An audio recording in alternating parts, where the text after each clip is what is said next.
On November 25, 1950, the 2nd Infantry Division of the United States Army is torn apart in a mountain pass in North Korea. The temperature is -30. Chinese forces ambush the column from the ridge lines above. Men who stop moving die where they stand. Within 48 hours, the division takes nearly 5,000 casualties. The men who survived the pass are marched north into captivity. Some of them never come back. That moment is the beginning of a story that runs for 70 years and is still not finished. It moves from frozen Korean mountain passes to the torture rooms of the Hanoi Hilton, from secret diplomatic letters promising billions of dollars to classified Soviet archive documents naming names. It runs through the testimony of former defense secretaries under oath, through the signals intelligence of NSA analysts, through KGB generals and Czech defectors, and ends in a government database that still lists 1,566 Americans as unaccounted for from Vietnam alone. Section 1. The Korean War POW system. Death rates and the numbers problem. On the night of November 25, 1950, the sound of bugles breaks the frozen silence near the small village of Kunuri in North Korea. The bugle calls are not ceremonial. They are a signal. Chinese Communist forces, 18 divisions strong, are launching a massive offensive against the U.S. 2nd Infantry Division. The Americans call their unit the Indian Head Division, named for the patch on their shoulder. Within hours, that division is fighting for its life in temperatures so low that weapons jam, wounds freeze before they bleed, and men who stop moving simply die where they stand. The 2nd Division has been ordered to hold Kunuri and buy time for the rest of the 8th Army to escape southward. The position becomes untenable almost immediately. Chinese forces cut the retreat road south of the village, setting up a series of ambushes along a 7-mile stretch of mountain pass that American soldiers will later call the Gauntlet. When the division tries to move its vehicles and men through, the Chinese open fire from the ridge lines above. Artillery pieces get abandoned in the road. Trucks burn. Men scramble into the hills and try to move south on foot through terrain that offers no shelter and no warmth. The 38th Field Artillery Battalion alone loses every single one of its 105mm cannons that night. By the time the division reaches safety, it has taken 4,940 casualties, nearly 1/3 of its entire strength, in roughly 48 hours. The men who are not killed in the pass are captured. Between 4,000 and 5,000 American and United Nations troops begin what will become a long, brutal walk north into captivity. They have no idea that some of them will never walk out. This is where the story of American POWs in the Korean War begins in earnest. Not in a conference room, not with a legal argument about the Geneva Convention. It begins in a burning mountain pass on a sub-zero night, with men separated from their units, their officers, and any realistic hope of rescue being herded north by an enemy that has just torn through one of the U.S. Army's most experienced fighting divisions. Before the war ends in July 1953, the United States will account for roughly 7,140 Americans confirmed as prisoners of war at some point during the conflict. What happens to those men over the following 2.5 years, and the question of who does and does not come home when it ends, becomes one of the most documented and most deliberately obscured chapters in American military history. The prison system those men enter is not a fixed set of established camps. In the early months of the war, it barely exists at all. The North Koreans improvise as they go, marching prisoners from point to point, housing them in schools, warehouses, and empty factory buildings as the front line shifts back and forth across the peninsula. The conditions are catastrophic from the beginning. Food is minimal, mostly cracked corn or sorghum with almost no protein. Medical care is essentially non-existent. Men who are wounded when captured are not treated. They either recover on their own or they die. The winter of 1950 into 1951 is one of the coldest on record in Korea, and thousands of American prisoners are spending it in unheated buildings wearing the same clothes they were captured in. The death march, documented most extensively by survivors, is the one commanded by a North Korean officer American prisoners come to know only as the Tiger. In October 1950, this officer takes command of more than 700 American servicemen who have already been held for some weeks and begins moving them north as United Nations forces advance. The march lasts for weeks. Men who fall behind are shot, beaten with rifle butts, or bayoneted and left where they drop. Civilians along the road throw stones at the column as it passes. When the march finally ends and the survivors are established in more permanent camps near the Yalu River, the border between North Korea and China, only a fraction of the men who started it are still alive and physically capable of standing. The more permanent camp system that develops along the Yalu through 1951 is administered primarily by the Chinese, who take a more systematic approach than the North Koreans. The camps are divided by rank. Officers and enlisted men are separated and kept in different compounds.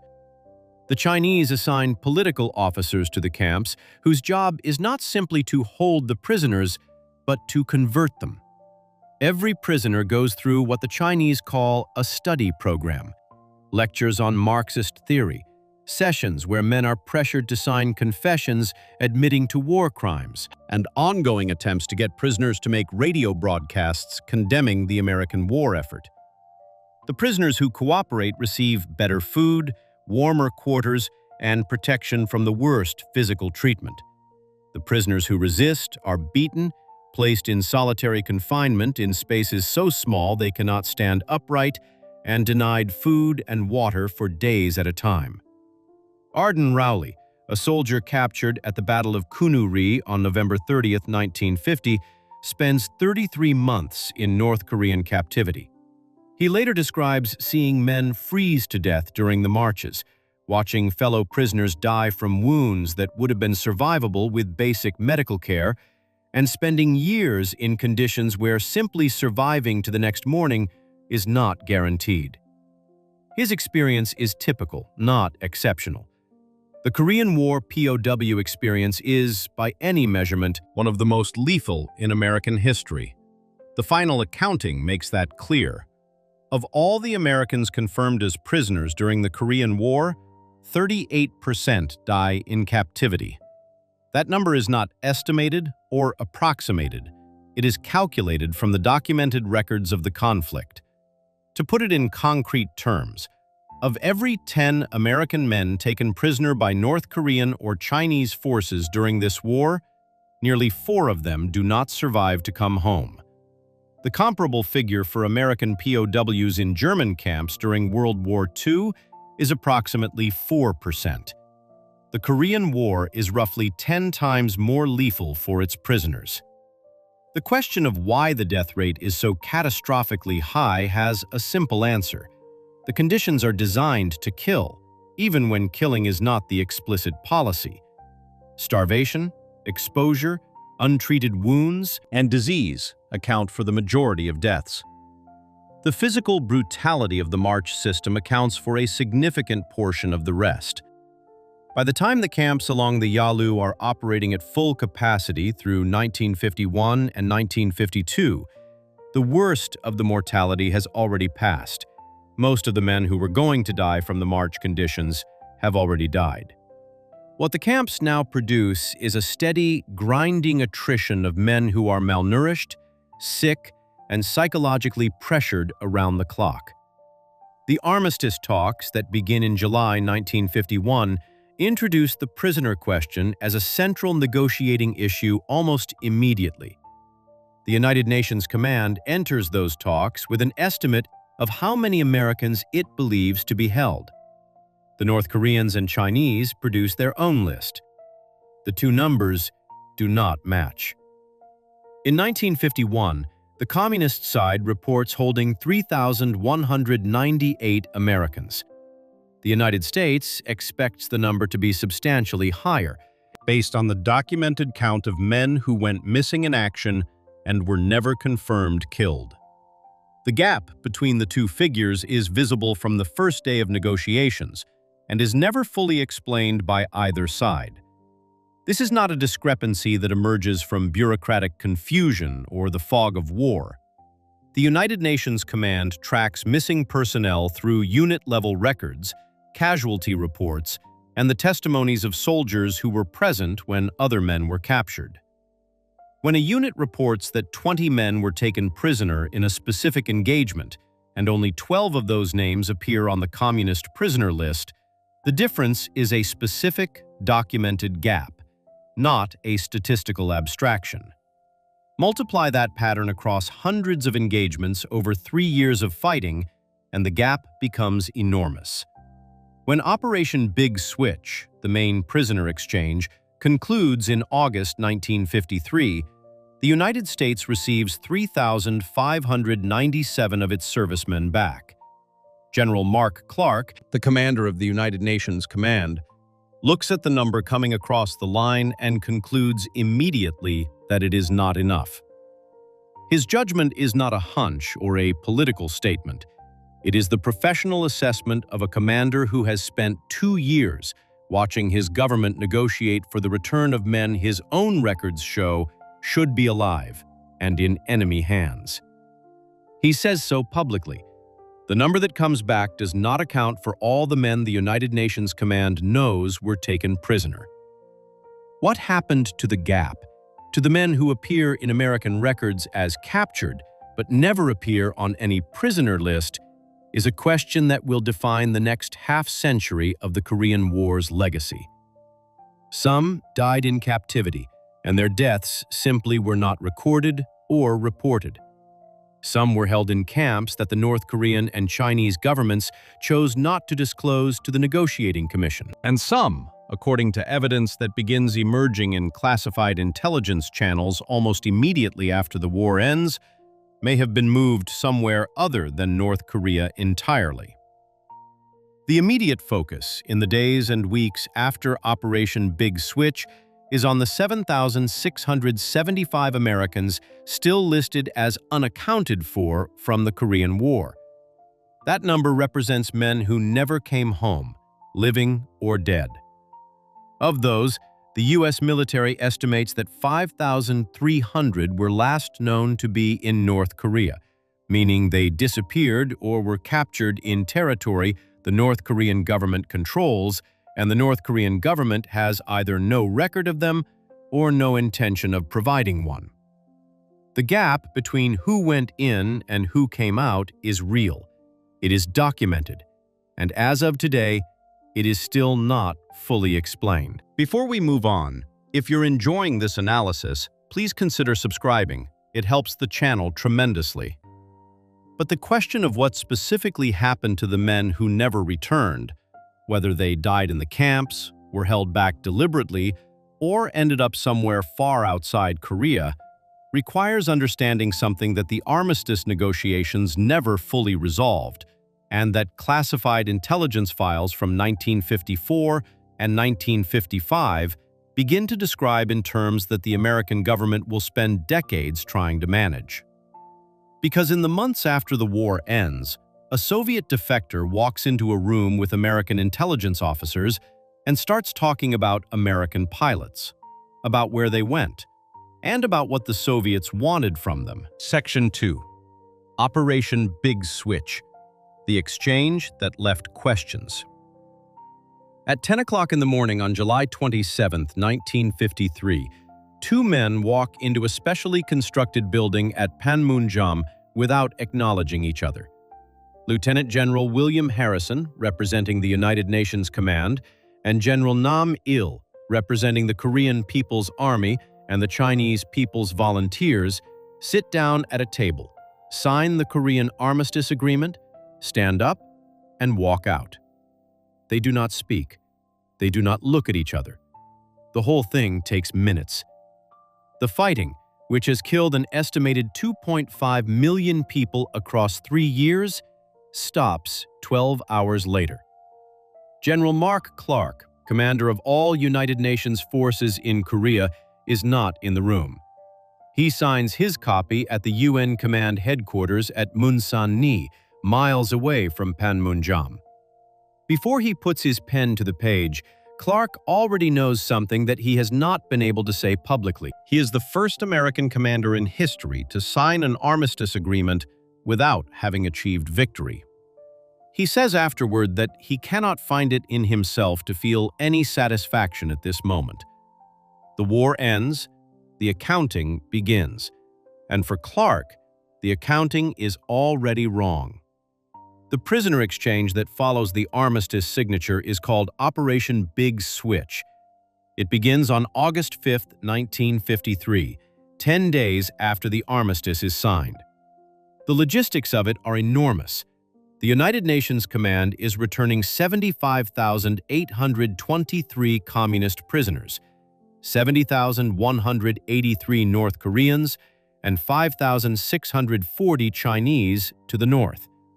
In exchange, the communist side is returning 12,773 prisoners to the UN side, including 7,862 South Koreans, 3,597 Americans, and 946 British soldiers, along with smaller numbers from other allied nations.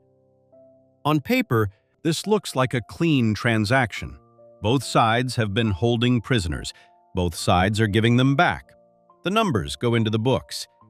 But the numbers on one side of that ledger do not hold up when you compare them to what the United Nations Command already has in its own records. And the gap is not small enough to explain away. To understand why Big Switch leaves the questions it does, you have to go back to July 1951, when the armistice negotiations begin and the prisoner question first lands on the table. The United Nations Command comes into those talks with documented records of how many Americans went missing in action during the previous year of fighting. The Communists, for their part, are required, under the terms of the negotiations, to produce a list of UN prisoners they hold. When that list arrives, the United Nations Command looks at the numbers and immediately objects. The Communists report holding 3,198 Americans. The United States knows this number is too low, based on its own tracking of men who disappeared during combat and were never confirmed killed. The United Nations Command formally protests the discrepancy. The Communists say that many prisoners died in UN air raids, that others died of disease, and that prisoners who admitted to participating in what North Korea calls the imperialist war were released at the front and allowed to go home. The United Nations Command records that only about 200 former prisoners had actually returned to UN lines through any such process. The gap between what the Communists say and what the UN records show is not resolved in 1951. It is simply noted and set aside as the negotiations grind forward. That grinding takes 2 more years, through close to 200 sessions and more than 400 hours of talks. The central issue, the one that keeps the war going through an entire additional year of combat and casualties, is not territory. It is voluntary repatriation, whether prisoners should be forced to go back to their home country or allowed to choose. North Korea and China demand that every prisoner be returned, no exceptions, as required under the 1949 Geneva Convention. The United States refuses because a significant portion of the communist prisoners in UN custody do not want to go back. By mid-1952, the United Nations Command holds approximately 90,000 communist prisoners, and of those, roughly 20,000 say they do not wish to be repatriated. Forcing them back would hand the Communists a major propaganda and logistical victory. It would also, in the American view, amount to sending men to certain punishment or death for the crime of not wanting to live under the governments that sent them to fight. The stalemate over this issue keeps the war running. Soldiers keep dying on both sides of a line that barely moves. Then, on March 5, 1953, Soviet leader Joseph Stalin dies. His successors are dealing with internal power struggles and economic strain. They want the Korean War to end. They signal this to the Chinese and North Koreans. Within weeks, the communist negotiating position begins to shift. On March 28, Chinese Premier Zhou Enlai publicly states that prisoners who refuse repatriation should be handed to a neutral state rather than forced home. Kim Il-sung publicly endorses this the following day. The deadlock breaks. Operation Little Switch, a preliminary exchange of sick and wounded prisoners, takes place from April 20th to May 3rd, 1953. The UN returns 6,670 sick and wounded communist prisoners. The communist side returns 684 UN prisoners, including 149 Americans. This smaller exchange works without major incident and builds momentum toward the full deal. The final armistice is signed 2 months later. Operation Big Switch runs from August 5th to December 23, 1953. The actual handover of most prisoners, the main bulk of the exchange, is effectively complete by September 6th. The operations are centered at Panmunjom, where both sides move their prisoners to a neutral zone by truck and rail and hand them across the line. The communist prisoners returning north strip off their UN-issued clothing before crossing. American soldiers coming south step across the line and into debriefing centers where military intelligence officers are already waiting with questions about the men who are not there. This is the moment where the accounting starts to break down in a concrete way. Every American soldier who comes back through Big Switch is debriefed. The debriefing teams are specifically looking for information about other prisoners, men who were in the same camps, men who died and were buried there, men who were present at some point and then disappeared. The returning soldiers carry this information in their heads because writing anything down in the camps was dangerous. Wayne Archer Johnson, known to his fellow prisoners as Johnny, is one of those who risked his life to document the dead. Johnson, a private from L Company, 21st Infantry Regiment, captured on July 11, 1950, spent nearly 38 months as a prisoner. During that time, he secretly recorded the names of 496 fellow prisoners who died in captivity, working with other men to stand guard while he wrote. His list covers men who died under the Tiger March and in the camps that followed. When Johnson comes home in August 1953, he tells the debriefers on the ship about his list. The information is noted in his file. For decades, nothing is done with it. It is not until 1994, when Johnson tells several of his fellow former prisoners that he still has the list, that it becomes a matter of record. In 1995, a defense POW and MIA office analyst hears about it at a Korean War ex-POW reunion in Sacramento, California, and follows up. In 1996, the Army awards Johnson the Silver Star, the third highest military combat decoration for valor for what he did. His list helps the government confirm or determine the fate of many men whose families had been waiting more than 40 years for any answer at all. Johnson's list is one data point in a much larger accounting problem. The debrief reports that come in from all 3,597 repatriated Americans are cross-referenced against the cases of men still listed as missing. Some cases get resolved. A returned prisoner remembers watching a specific man die in a specific camp on a specific date. That information allows the government to change the man's status from missing to killed in action and to notify his family. Other cases get more complicated. A returned prisoner remembers that a certain man was alive and present in a camp as recently as 3 months before the exchange. But that man's name does not appear on any prisoner list, and he does not come through Big Switch. Those cases cannot be resolved with the information on hand. They remain open. The overall numbers at the close of Big Switch leave General Clark exactly where he expected to be.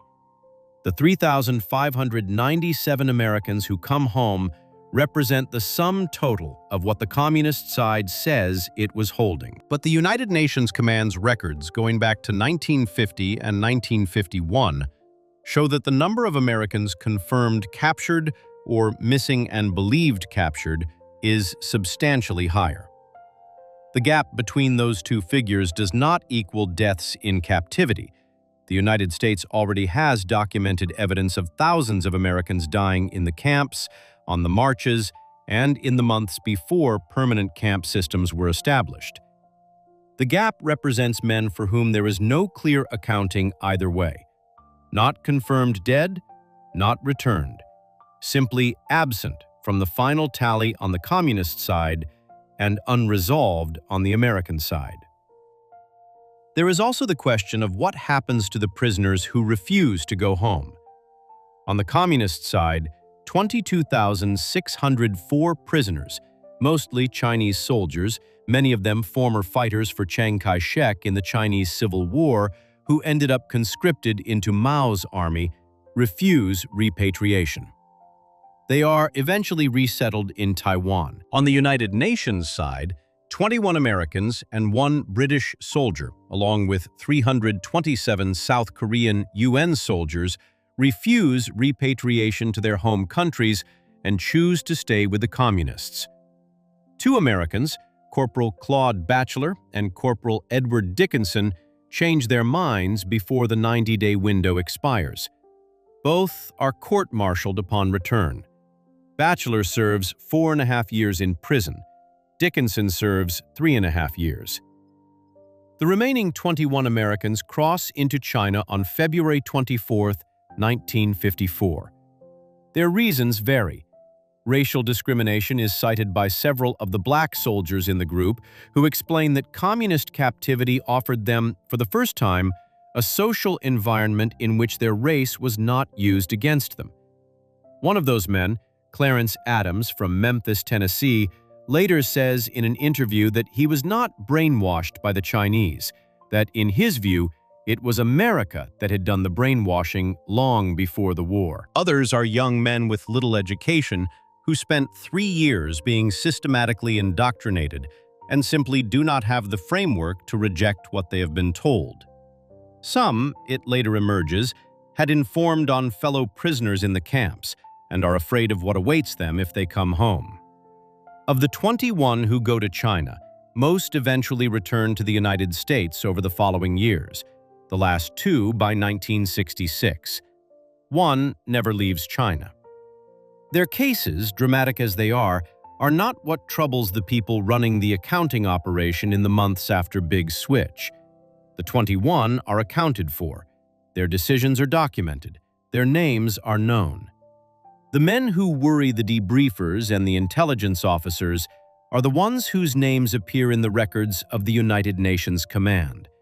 Men taken prisoner in documented engagements, witnessed by other soldiers, noted in casualty reports, who are simply not there when Big Switch ends. The official accounting of the Korean War, as it stands when the last prisoner crosses the line in December 1953, lists 7,675 Americans as unaccounted for from the entire conflict. Of those, the U.S. military estimates that 5,300 were last known to be somewhere in North Korean territory. That means that roughly 5,300 Americans, men with names, ranks, serial numbers, and unit affiliations, went into North Korean captivity or disappeared in North Korean territory and never came back in any form, living or dead, during the exchange. Their remains were not returned. They were not on any prisoner list. They are simply absent. Operation Glory, which runs in 1954 under the terms of the armistice, involves North Korea returning over 4,000 sets of remains to the United Nations Command. Approximately 2,944 of those are identified as American. This accounts for some of the missing. For the rest, the thousands of men whose names are on the unaccounted-for list, but whose remains are not among the returned sets, the Korean War ends without closure of any kind. Their families receive no body, no confirmed date of death, and no satisfactory explanation for where they went. Before we move on, if you're enjoying this analysis, please consider subscribing. It helps the channel tremendously. The question of why so many men are simply absent from the communist accounting is one that the United States government will spend decades trying to answer through diplomatic channels, intelligence analysis, and direct negotiation. One specific channel, involving classified intelligence from a Soviet defector who speaks directly to CIA officers in 1954 and 1955 about what happened to American pilots in North Korea, points toward an explanation that goes well beyond deaths in the camps. That channel, and what it reveals about where some of the missing Americans may have ended up, is a different kind of answer entirely. Section 3. The Soviet Transfer Question. Korea. The Soviet Union is not a party to the Korean War. That is the official position of the Soviet government from the first day of the war to the last, and it stays that way for decades after the armistice is signed. It is also, by the time the fighting ends in July 1953, one of the worst-kept secrets in the entire conflict. American pilots flying F-86 Sabres over the corridor of airspace near the Yalu River, the strip UN pilots call MiG Alley, have been listening to their opponents for 2 years. When MiG-15 pilots are under stress or distracted, they stop speaking Korean over their radios. They speak Russian. American and Commonwealth pilots pick this up and report it up the chain of command. The Soviet Union still officially denies everything. What is actually happening above the Yalu River is this. Stalin, frustrated by the quality of Chinese pilots, commits experienced Soviet airmen to the fight in 1950. The 64th Fighter Aviation Corps, a Soviet Air Force unit, is deployed to bases in northeastern China, flies under Chinese and North Korean aircraft markings, and operates with strict orders to maintain total secrecy. Soviet pilots are forbidden from crossing the Yalu River into frontline territory and from flying over the sea, because if they are shot down over water, an American ship might recover them. They carry Chinese documents. Their aircraft carry Chinese and North Korean markings. The Soviet government has no intention of leaving evidence of its direct role in a war that Washington believes it is fighting against North Korean and Chinese communism, not against Moscow. During the war, the Corps flies approximately 64,000 sorties, rotates 12 separate divisions through the theater, and at its peak has around 26,000 personnel assigned. American pilots shoot down Soviet pilots. Some American airmen who are hit over MiG Alley bail out and are picked up by North Korean or Chinese forces. Some are eventually returned through Operation Big Switch in 1953. But over 30 F-86 Sabre pilots are shot down behind enemy lines, and their fates are never definitively established. Returning POWs report being interrogated not only by North Korean and Chinese officers, but by Soviet ones. This is the context in which the question of Soviet transfers of American POWs becomes not just plausible, but, to anyone who understands how the Soviet system operates, almost predictable. The The Soviet Union has shot down American pilots who know detailed information about the F-86 Sabre, its capabilities, its weaknesses, its avionics, its performance. It has an intelligence service with decades of experience exploiting prisoners for technical purposes. And it has the Gulag system, the network of Siberian labor and prison camps that, by 1950, already holds millions of prisoners. The infrastructure for holding and using American prisoners does not need to be built from scratch. It already exists. The first direct American intelligence on Soviet transfers comes through a channel that cannot be dismissed as rumor. In January 1954, a high-ranking Soviet intelligence officer named Yuri Alexandrovich Rastvorov defects to the United States from his post at the Soviet mission in Tokyo. Rastvorov is a lieutenant colonel in the MVD. He has been at the Tokyo mission since June 1950, the same month the Korean War begins, and has spent 4 years in a position where information about the war flows through his network. He defects because he fears being purged following Stalin's death in March 1953. On January 28, 1955, Rastvorov sits down with Eisenhower administration officials in a private meeting. What he tells them is written up in a one-page memo dated January 31, 1955, stamped "Secret," and filed in the White House records. The memo records that Rastvorov states directly that U.S. and other UN prisoners of war were being held in Siberia during the Korean War. He says he learned this from Soviet mission staff who had arrived in Tokyo from the Soviet Union between 1950 and 1953. He describes a process in which POWs from Korea would be screened by the Soviets, trained to spy for Moscow, used in propaganda work, or have their identities assumed by new Soviet agents. The memo sits in the Eisenhower Library, classified for decades. It is finally released in 1996. When the Pentagon's POW and MIA office is asked about it, an official describes it as credible. Donald Jameson, a branch chief in the CIA's Soviet Operations Directorate during the 1950s, confirms separately that Rastvorov told him the same during his debriefing, that a number of American POWs from Korea had been taken to the Soviet Union. Jameson's impression is that the number is a few, 10 to 15 men, mostly aviators. Rastvorov is not the only source. General Georgy Lobov, the Soviet general who commanded the 64th Fighter Aviation Corps over MiG Alley, tells a Russian journalist before his death that he is aware of at least 30 to 40 American POWs sent to the Soviet Union. One Soviet colonel recounts a standing order to send all captured pilots to the Soviet Union.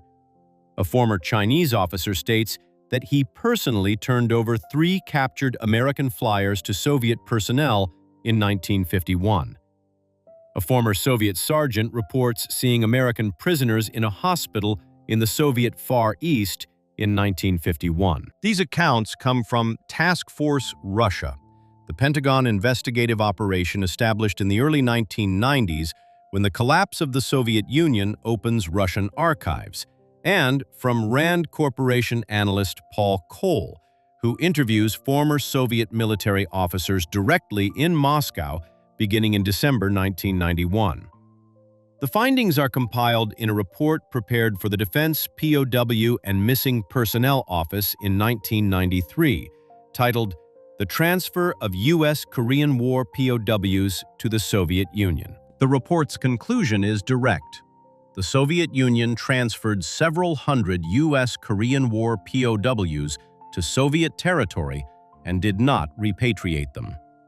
The stated purpose is to hold them as political hostages, exploit them for intelligence purposes, and use them as skilled labor within the Gulag system. The report identifies 31 missing Air Force F-86 fighter pilots as among the most likely servicemen to have been taken by the Soviets, because of those pilots' knowledge of the F-86's capabilities. The U.S. Air Force's own records show that 1,303 USAF personnel are declared missing during the Korean War. In the late summer of 1992, the Russian side of the U.S.-Russia Joint Commission on POW and MIA Affairs provides two lists of American personnel during a commission meeting, names of U.S. servicemen who had passed through Soviet interrogation points in Korea. The combined list runs to 59 names. The Russians agree to provide interrogation files for those 59 individuals. When the files arrive, they cover only 46 people. For the remaining cases, 120 pages of records are missing. The Commission notes the gap. The Russians do not explain it. Russian President Boris Yeltsin, in a June 1992 letter to the U.S. Senate Select Committee on POW and MIA Affairs, confirms that Soviet records show 59 captured U.S. servicemen from the Korean period were interrogated by Soviet officials, and that 12 crew members of U.S. aircraft shot down during reconnaissance missions were transferred to Soviet territory.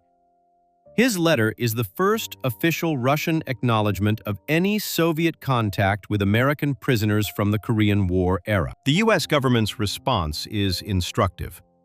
In May 1954, and again in July 1956, Washington formally asks Moscow for information about American POWs in Soviet custody.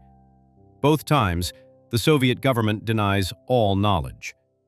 The Eisenhower administration, aware of the Rastverov memo and the intelligence community's broader assessment, chooses not to push harder. Philip Corso, the Army intelligence officer who arranges Rastverov's 1955 White House debriefing, later tells a Senate Investigations Committee in 1992 that the Eisenhower administration consciously decides not to force the issue with Moscow, out of concern that confrontation could escalate into a wider conflict.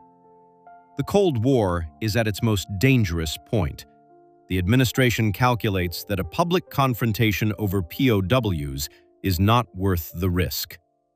The men in Siberia, if they are there, are not worth a war.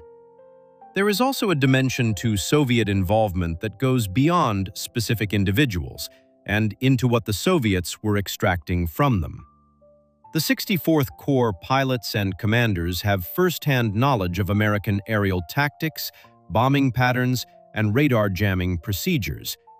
But there are things they cannot know without access to the men who fly the planes, specifically the internal workings of the F-86's engine and avionics, the performance data on American reconnaissance aircraft, and the frequencies used by American electronic warfare systems.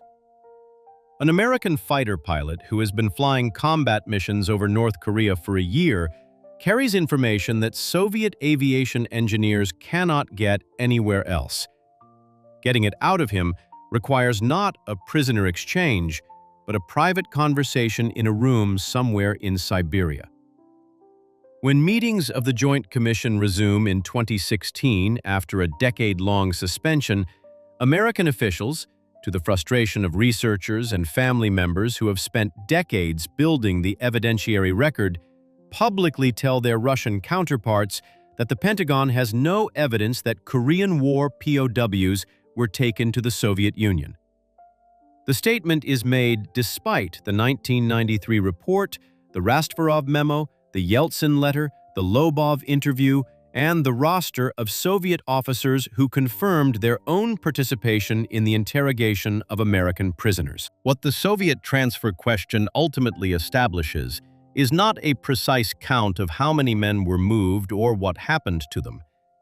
It establishes that the Soviet Union, a country not officially at war with the United States, was actively fighting American pilots in Korean airspace, shooting some of them down, and that credible evidence from Soviet military officers, Soviet-era documents, and U.S. intelligence professionals points toward a program in which at least some of those men were moved to Soviet territory and never returned. The exact scale remains unresolved. The basic fact of it, drawn from the available sources, is not seriously in dispute among the researchers who have worked the records. Before we move on, if you're enjoying this analysis, please consider subscribing. It helps the channel tremendously. But the Korean War is not the only conflict where American POWs go missing in numbers that the official accounting cannot fully explain. In Vietnam, a different kind of disappearance happens. One that involves not Soviet Siberia, but the jails and jungle camps of Southeast Asia, a peace agreement, and a president who goes on national television to tell the American people that all their prisoners are coming home. Section 4. The Hanoi Hilton. What the prisons were and how men survived. On August 5, 1964, a 26-year-old Navy pilot named Everett Alvarez Jr. finishes a bombing run over North Vietnamese patrol boat facilities and gets his A-4 Skyhawk shot out from under him. He ejects near the shore and is captured by armed Vietnamese militiamen. 6 days later, he arrives at a large prison in downtown Hanoi, a turn-of-the-century French colonial facility with thick, two-story concrete walls and a name that translates from Vietnamese as fiery furnace. The North Vietnamese military authorities are not expecting any American prisoners. They have no system set up, no established procedures. His food, in the opening weeks, consists of animal hooves, chicken heads, rotten fish, and meat covered in hair. He has no idea how long he will be there. He will be there for 8.5 years. Alvarez is not technically the longest-held American prisoner of the Vietnam War. That distinction belongs to Army Captain Floyd James Thompson, a Green Beret captured on March 26, 1964, 5 months before Alvarez, when the observation plane he was co-piloting was brought down by small arms fire near Quang Tri. Thompson spends 3,278 days in captivity, first in Viet Cong jungle camps in the south and later in the North Vietnamese prison system, before being released on March 16, 1973. He holds the record as the longest-held American POW in American history. His name does not become widely known because his wife, trying to protect herself and their 4 children from public scrutiny, asked the Army not to release it for years. The youngest of those 4 children was born the day after Thompson was shot down. These 2 men bracket the Vietnam War POW experience at its extremes. Between them, across 9 years from 1964 to 1973, hundreds of American servicemen enter a prison system unlike anything the United States military had prepared them for. When Operation Rolling Thunder, the sustained American bombing campaign against North Vietnam, begins in 1965 and produces a steady flow of downed pilots, the North Vietnamese build out their system quickly.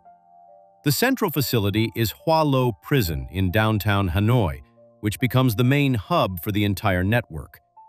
The prison is enormous, a full city block. The Americans name it the Hanoi Hilton in sardonic reference to the hotel chain. Navy pilot Bob Shoemaker is the first to actually write the name down, carving the words, "Welcome to the Hanoi Hilton," onto the handle of a bucket to greet an arriving prisoner. The name sticks. Around Hanoi, the North Vietnamese run a network of supplementary camps, each given an ironic nickname by American prisoners: the Zoo, Briar Patch, and Alcatraz, a special facility reserved specifically for the most defiant resistors, the men whose leadership of the prisoner resistance is considered so dangerous that they have to be isolated from everyone else. Conditions for Americans held in the South by the Viet Cong are dramatically more lethal. During the early years, 1 in 3 American prisoners held in the South dies in captivity. In the North, the ratio is 1 in 20. The difference is not mercy, it is calculation. The North Vietnamese understand that American aviators, senior officers, and technical specialists are propaganda assets and potential bargaining chips. Keeping them alive, breaking them down, and making them perform on camera serves a purpose. Killing them does not. The systematic torture of American prisoners in the North begins in the fall of 1965 and does not end until the fall of 1969. 4 straight years of organized physical coercion. Approximately 95% of men in North Vietnamese captivity experience some form of torture. The rope trick involves binding a prisoner's arms tightly behind their back and rotating them upward until the shoulders dislocate. Men are hung from ceiling hooks in stress positions, beaten with fan belts, their legs locked in iron stocks left over from the French colonial period. Solitary confinement is the default condition for new arrivals.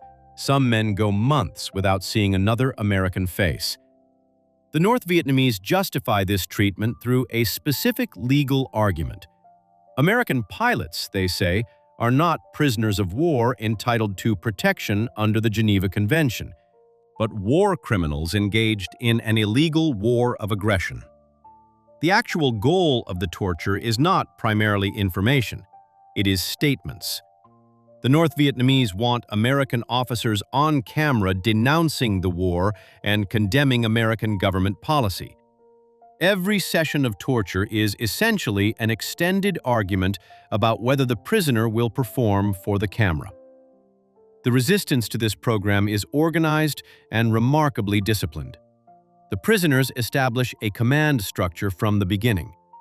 Senior officers take command and issue orders down the chain through whatever communication method is available. The primary tool is the tap code, a simple 5x5 grid of letters tapped through walls, through floors, through body contact. Navy Captain Carlisle Harris teaches it to 3 fellow prisoners in June 1965. Within weeks, it is spreading through the entire network.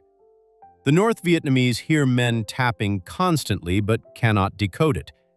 The tap code becomes the nervous system of the prisoner resistance. The code of military conduct governing what prisoners must do is simple in principle and brutal in practice.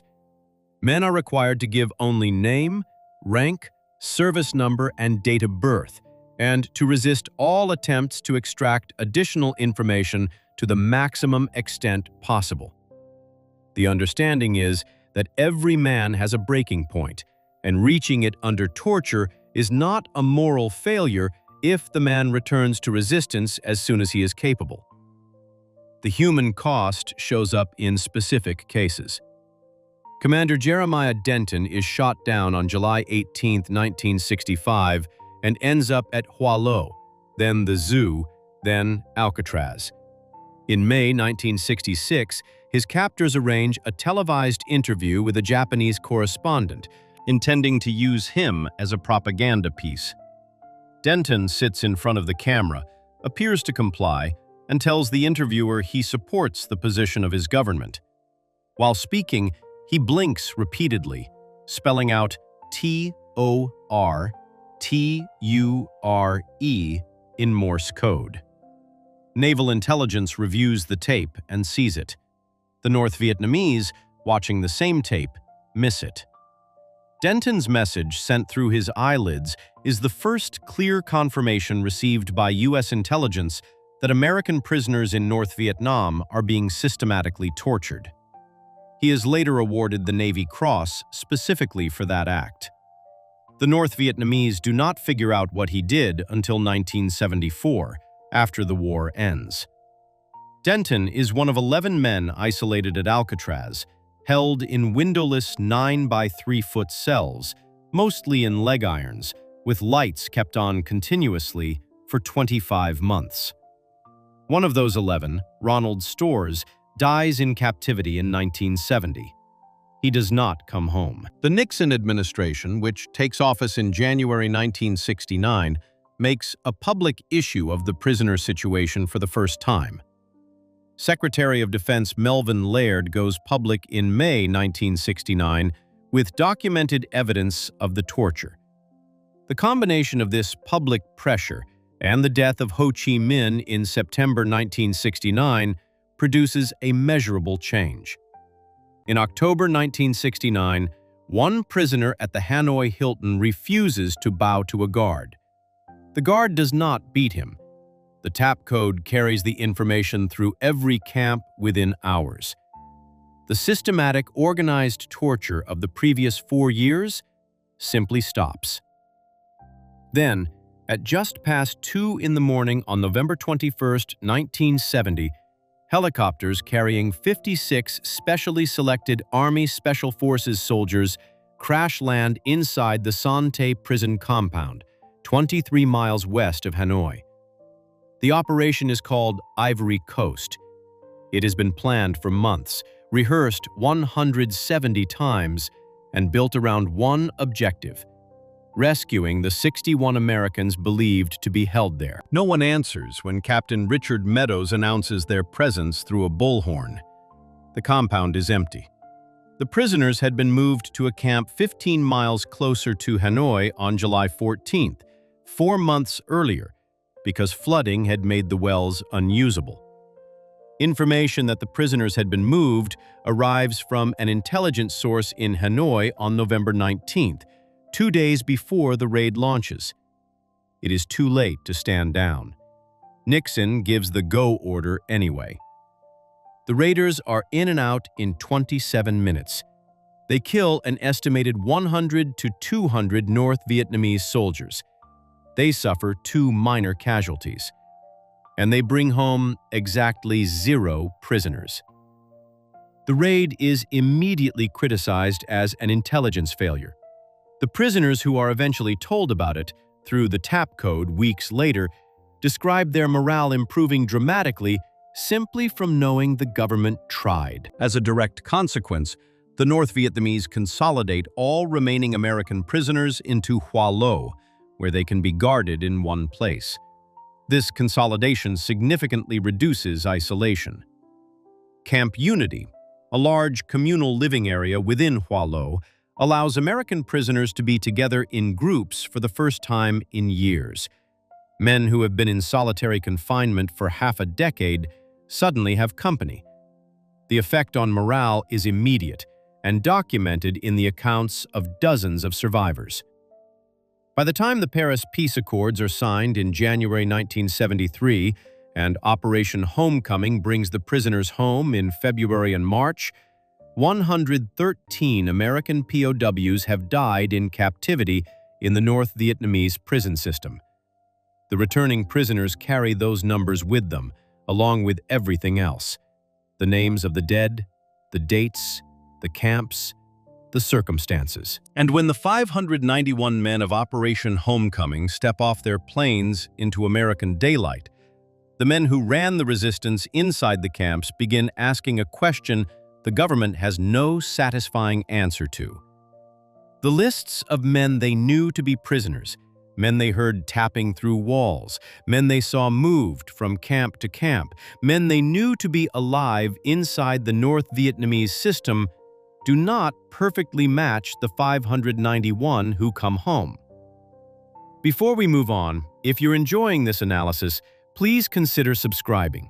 It helps the channel tremendously. The discrepancy between what the prisoners themselves knew and what the official exchange produced is one part of a much larger problem. The other part involves what Nixon says on national television the day the last prisoners land, and what his own intelligence people are telling him in private at the same moment. Section 5. Operation Homecoming: The Return and the Discrepancy. On February 12, 1973, 3 C-141 transport aircraft land at Gia Lam Airport in Hanoi. The first man off the first plane is Navy Captain Jeremiah Denton, who blinked torture in Morse code during a propaganda interview 7 years earlier and has spent almost 8 years in captivity. He steps to a microphone and says, "We are honored to have had the opportunity to serve our country under difficult circumstances. We are profoundly grateful to our Commander-in-Chief and to our nation for this day. God bless America." This is how Operation Homecoming begins. It runs from February 12th to March 29th, 1973, involving 54 C-141 missions flying out of Hanoi.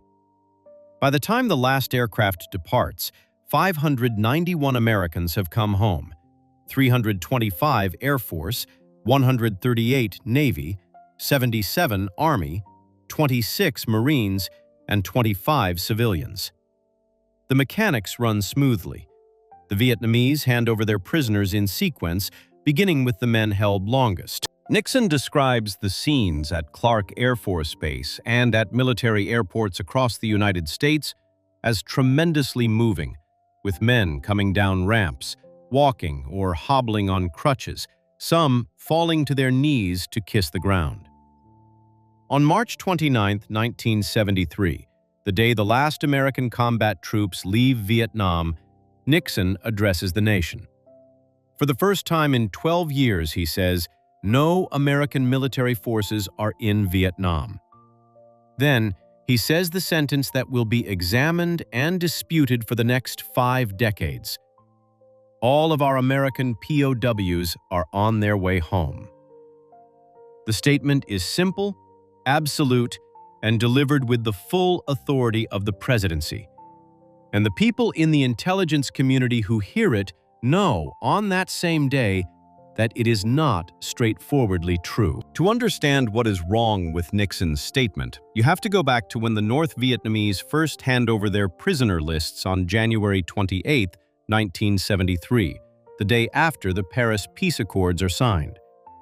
The actual number that comes out is lower than the Pentagon's working estimates. According to the Kerry Committee's 1993 report, Pentagon authorities expected approximately 100 more prisoners than were produced.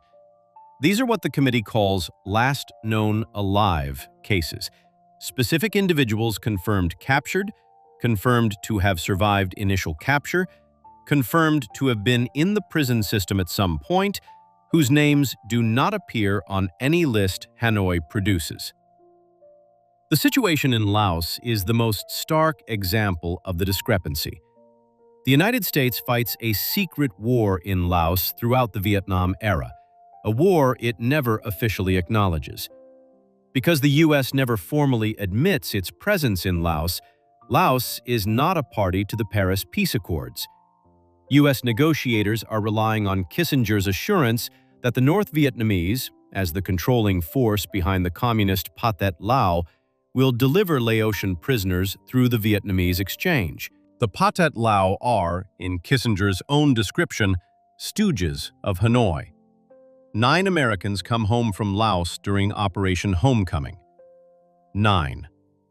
At the time the Paris Accords are signed, the Pentagon lists 6 Americans confirmed as prisoners in Laos, and 311 more as missing there. Officials state they believe the actual number held by the Pathet Lao is substantially higher. The New York Times runs a front-page story on February 2, 1973, reporting that Washington officials believe the actual number of prisoners in Laos is probably substantially higher than what the communists acknowledge. When CIA Deputy Director Vernon Walters is asked by a House committee in 1976 how it is possible that none of more than 300 Americans lost in Laos could be a prisoner, he writes that this question has been very disconcerting to the intelligence community also. The Laos problem is structural, not just numerical. No American captured by the Pathet Lao is ever officially released by the Pathet Lao directly. The 9 men who come home from Laos during homecoming are released in Hanoi, men captured in Laos but held in the North Vietnamese system. The Pathet Lao hold their prisoners in a separate system, in caves in northeastern Laos near Sam Nua province, and they are not party to any exchange agreement.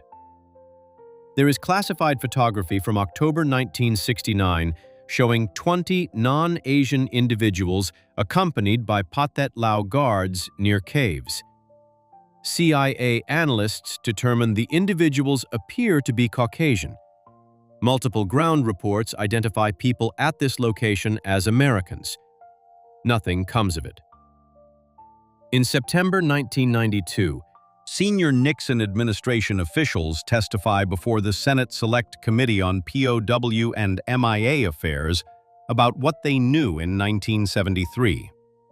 Former Defense Secretary Melvin Laird says the intelligence at the time made it impossible to be as positive as Nixon was. Former Defense Secretary James Schlesinger testifies that he came to no other conclusion than that men were left behind. A declassified memo from Defense Secretary Elliot Richardson to Nixon and Kissinger describes 350 men still missing or held prisoner in Laos, and recommends strong measures to secure their return, including halting the removal of mines from North Vietnamese harbors. 2 weeks after Richardson's memo, the official Pentagon statement is issued. There are no more POWs in Southeast Asia. They are all dead. Kissinger, testifying before the same Senate committee, calls the allegation that Nixon knowingly left men behind a flat-out lie. He says no confirmed report of living American prisoners ever crossed his desk, though he concedes he is not saying such reports did not exist. He argues that when it became clear in the spring of 1973 that North Vietnam was not complying with prisoner provisions of the Accords, he recommended resuming bombing to enforce the agreement. Congress had eliminated that leverage by cutting off funds for further military action. He says the administration was trapped. Tough words with nothing behind them. This is the official position, but there is a parallel evidentiary record. A September 1972 document found in Soviet Communist Party archives by Harvard researcher Stephen Morris in January 1993 adds specific numbers to the discrepancy. The document purports to be a Russian military intelligence translation of a briefing given to the North Vietnamese Politburo by General Tran Van Quang, Deputy Chief of the North Vietnamese General Staff. It states that as of September 15, 1972, 4 months before the Paris Accords are signed, Hanoi is holding 1,205 American prisoners of war, but acknowledges only 368 of these to the outside world. The rest are being held back as leverage for the reparations payments the North Vietnamese are seeking. The document describes a 3-category classification of prisoners: progressives, neutrals, and reactionaries, with the reactionaries held in a separate, secret camp system. When the document surfaces publicly in April 1993, Senator Kerry calls for caution about its accuracy. Senator Robert Smith, the committee's vice chairman, describes it as very dramatic information. The gap between 1,205 and 591, if the document is taken at face value, is 614.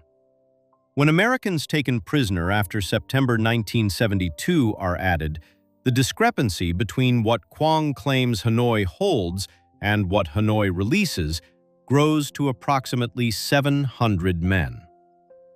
There is a second stream of evidence entirely independent of the Soviet archive document. Jerry Mooney is a former National Security Agency analyst who spends years during the war tracking downed American pilots through intercepted North Vietnamese radio communications. When the 591 prisoners come home in 1973, Mooney compares the list of returnees to names he has been tracking through his NSA work. He concludes that the government abandoned hundreds of American prisoners in Southeast Asia.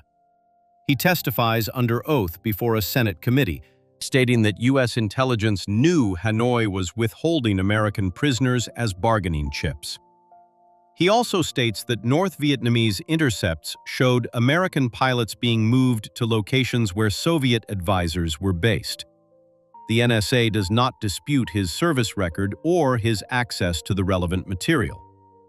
Former NSA analyst Terrell Menarson comes forward with similar findings. Menarson describes intercepts showing groups of American prisoners being escorted by Vietnamese state security personnel. The kind of escort, he says, that only accompanied Americans who were not going to the Hanoi prison system. He ties this to Soviet advisor locations in northern Vietnam. On that same March 29, 1973, the day Nixon tells the nation all POWs are on their way home, the Viet Cong announce separately that Army Captain Robert White, who disappeared in November 1969, is still in captivity. He does not come home during Operation Homecoming. His fate is not resolved. When the public celebration fades, buried quickly by the Watergate scandal, the United States carries 2,646 Americans as officially unaccounted for. Approximately 1,350 are listed as prisoners of war or missing in action. The remaining, roughly 1,200, are listed as killed in action, with body not recovered. The last known alive cases, men confirmed captured, confirmed alive in the system, whose names Hanoi never produces, number in the dozens by the Pentagon's own internal accounting. The question of why the reparations money never gets paid is directly connected to the question of why the prisoner list stays short. Nixon privately promises Hanoi $3.25 billion in a letter signed the same day as the Accords. Hanoi is holding men as leverage for money that never arrives. The money never arrives because Congress refuses to appropriate it. The administration that committed to returning all American prisoners accepts the list Hanoi provides, announces on national television that all prisoners are home, and does this while its own defense secretaries know the numbers are wrong, while its own intelligence analysts track signals pointing to a larger prisoner population than Hanoi acknowledges, and while the most specific foreign document on the subject describes a prisoner population more than twice the size of what comes home. What is not fully documented, and what the Senate committee acknowledges remains uncertain, is the specific fate of every man who appears in the last known alive files and does not come home. Before we move on, if you're enjoying this analysis, please consider subscribing. It helps the channel tremendously. What the reparations promise actually says, what Hanoi understood it to mean, and how that understanding shaped the prisoner exchange are questions answered in detail in the private communications between Nixon and the North Vietnamese leadership, communications that connect the money directly to the missing men. Section 6. Reparations, bargaining chips, and the diplomatic framework. The negotiations that produce the Paris Peace Accords do not begin in January 1973.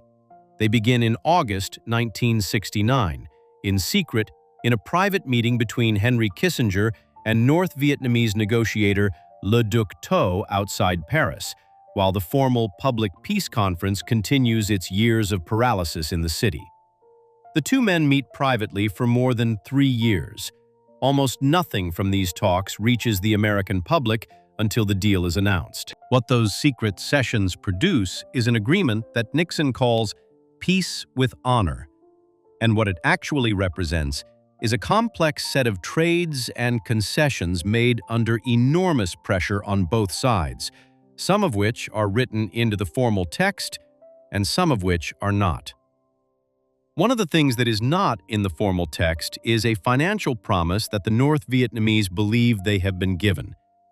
To understand what happens to American prisoners after Operation Homecoming, you have to understand what Hanoi believes it was owed before the first prisoner stepped onto a C-141 in February 1973. Throughout the Paris negotiations, the North Vietnamese make their position on economic compensation clear and repeat it at every opportunity. At the September 15, 1972 session, documented in declassified State Department records, Le Duc Tho tells Kissinger that the North Vietnamese will no longer use the word reparations in the formal text as a gesture of goodwill, provided that the United States accepts its responsibility in practice. Tho then specifies a figure, $4.5 billion for North Vietnam and $3.5 billion for South Vietnam. Kissinger responds in the documented transcript, "If these negotiations last too much longer, it is going to be too expensive for us. $1 billion every 4 weeks." This is the negotiating record. The figures are on paper. The demand is explicit. What the final agreement produces publicly is a clause about post-war economic assistance, worded in deliberate diplomatic vagueness. The formal text of the accords mentions that the United States will contribute to healing the wounds of war and the post-war reconstruction of North Vietnam. The actual figure is never written into the published agreement. It goes into a private letter. On February 1, 1973, 5 days after the Paris Peace Accords are formally signed and while the first American prisoners are being processed for release in Hanoi, President Nixon sends a secret letter to North Vietnamese Prime Minister Pham Van Dong. The letter promises $3.25 billion in what Nixon calls non-refundable aid for post-war reconstruction. The letter does not use the word reparations. It calls the money a contribution to rebuilding Indochina. But the letter specifies a figure, $3.25 billion over 5 years. Nixon also includes a caveat. Any aid would require congressional approval. The North Vietnamese read this letter as a committed promise. They build it into their post-war economic plans. The caveat turns out to be everything. Nixon and Kissinger know when they write this letter that the U.S. Congress, deeply hostile to anything connected to Vietnam, is not going to appropriate $3.25 billion in reconstruction money for North Vietnam. The caveat language gives the administration a diplomatic exit. The promise is made, the money is never going to arrive. And the North Vietnamese, who have spent years watching the Americans negotiate, understand this when they figure it out. This is the financial architecture sitting underneath the prisoner exchange. Hanoi's position, as documented in the 1972 Soviet archive document discovered by Harvard researcher Stephen Morris, is that a large number of American prisoners are being held back specifically as leverage for these reparations. North Vietnamese General Tran Van Quang briefs the Hanoi Politburo on September 15, 1972, 4 months before the accords are signed, and tells them that North Vietnam is holding 1,205 American prisoners. Of those, only 368 are being publicly acknowledged. The rest are being kept secret, in the Politburo's own words, because the government of the USA knows this well, but does not know the exact number, and can only make guesses based on its losses. The Quang briefing then describes the plan. A large number of prisoners will be held back after the accords as bargaining chips for the reparations payments. This is not a theory invented after the fact. It is a documented Politburo briefing recorded in Soviet military intelligence files describing Hanoi's strategy for using American prisoners as financial leverage before the accords are even signed. The pattern also has a precedent that Hanoi knows well. When France was defeated at Dien Bien Phu in May 1954 and withdrew its forces from Vietnam, the Vietnamese held French and French legionnaire prisoners back after the formal prisoner exchange. France then paid sums described publicly as humanitarian aid, and over the following 16 years, more than 1,000 French soldiers and legionnaires came out of Vietnamese captivity. The payments came first, then the men came out. Hanoi has direct experience with this mechanism working. The same Politburo that is briefed on American prisoners in September 1972 has watched France pay for its men for more than a decade and a half. On the American side, the decision to sign the accords without resolving the prisoner discrepancy is a deliberate one. Former Defense Secretary Schlesinger, testifying under oath in September 1992, is asked why Nixon would have accepted a prisoner list he knew was short. His response is documented. One must assume that we had concluded that the bargaining position of the United States was quite weak. We were anxious to get our troops out, and we were not going to roil the waters. Congress has already cut off funding for further military action in Southeast Asia, passing the Cooper-Church Amendment, which prohibits additional ground troop deployment. Nixon cannot enforce the accords through military pressure. The administration's position is that accepting the short prisoner list, getting the troops home, and then pressing Vietnam through diplomatic channels for the remaining men is the only realistic option remaining. The diplomatic channel that is supposed to follow never produces results. The money Congress refuses to appropriate is the card Washington is supposed to play. When Congress blocks the aid, Washington's remaining leverage over Hanoi disappears.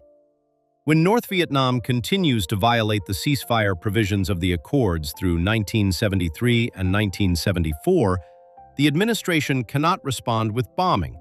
Congress prohibits that too. Nixon, consumed by the Watergate scandal, is driven from office in August 1974.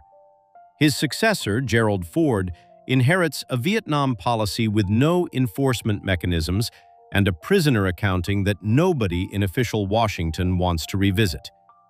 The situation in Laos becomes the most concentrated example of how the reparations framework and the prisoner question collapse together. The private understanding negotiated between Kissinger and Le Duc Tho specifies, in a classified annex documented in State Department records, that all U.S. military and civilian prisoners detained in Laos shall be released no later than 60 days following the signature of the agreement. When only 9 Americans come home from Laos in Operation Homecoming, the Nixon administration protests through diplomatic channels. The protests go nowhere. The classified memo from Eagleburger, who later serves as Secretary of State, documents that the administration acknowledges it is prepared to accept the inadequate Laotian release rather than blow up the entire peace framework over it. The administration accepts the 9 men. The rest remain unaccounted for. What the administration cannot admit publicly, and what the subsequent parade of Nixon and Kissinger aides who testify before the Senate committee in 1992 are finally forced to acknowledge, is that everyone in a senior position in 1973 knows the prisoner list is short. Defense Secretary Laird says he knows it. Defense Secretary Schlesinger says he knows it. Defense Secretary Richardson writes a classified memo about the 350 men still missing in Laos and recommends pressuring Hanoi. Kissinger says publicly he protests to Le Duc Tho about the discrepancy every time they meet. Administration knows in real time that the number coming home is not the number that went in. They accept it anyway, and then they say nothing about it to the American public.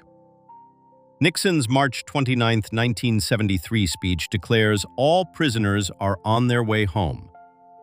Kissinger, when asked about this statement before the Senate committee, calls the allegation that Nixon knew he was leaving men behind a flat-out lie and says no confirmed report of living American prisoners ever crossed his desk.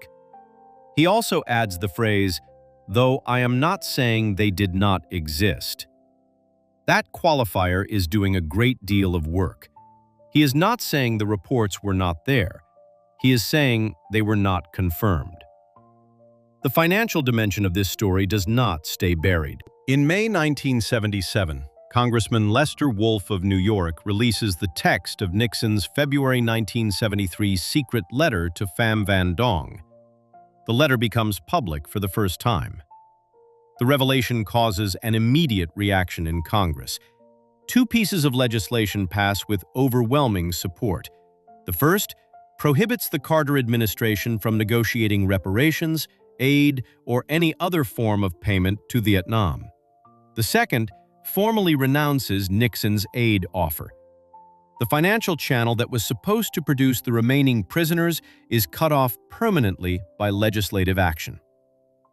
By the time Jimmy Carter takes office in January 1977, the Vietnamese are still publicly demanding the $3.25 billion and linking their cooperation on prisoner and MIA accounting to its delivery. Carter's envoy, Leonard Woodcock, meets with Vietnamese Foreign Minister Nguyen Duy Trinh, who announces that the United States is under a legal and moral obligation to provide the money. Woodcock explains that no American, regardless of political views, will agree to pay reparations. The Vietnamese, who have built the $3.25 billion into their post-war economic plans, call this a betrayal. Diplomatic normalization stalls. The MIA accounting produces nothing useful. The channel is blocked.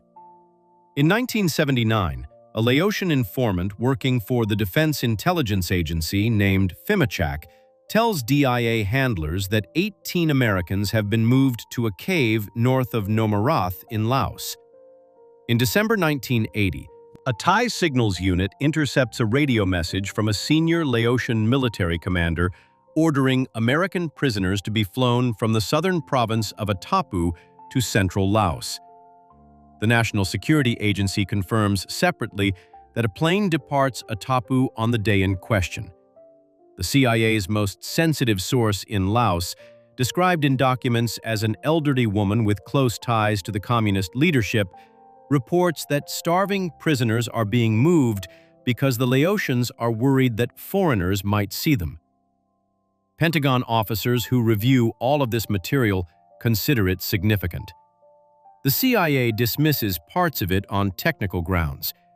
The Pentagon begins planning a rescue operation called Operation Pocket Change, the only post-war rescue the U.S. government ever formally considers in Southeast Asia. The intelligence is described by retired Vice Admiral Jerry Tuttle, who runs the DIA's prisoner hunt at the time, as the best we ever got. The operation is never launched. The financial and diplomatic framework that connects reparations to prisoners does not produce a resolution in 1973. It does not produce one in the Ford years or the Carter years, or through the Reagan administration's repeated declarations that it assumes Americans may still be alive and held in Southeast Asia.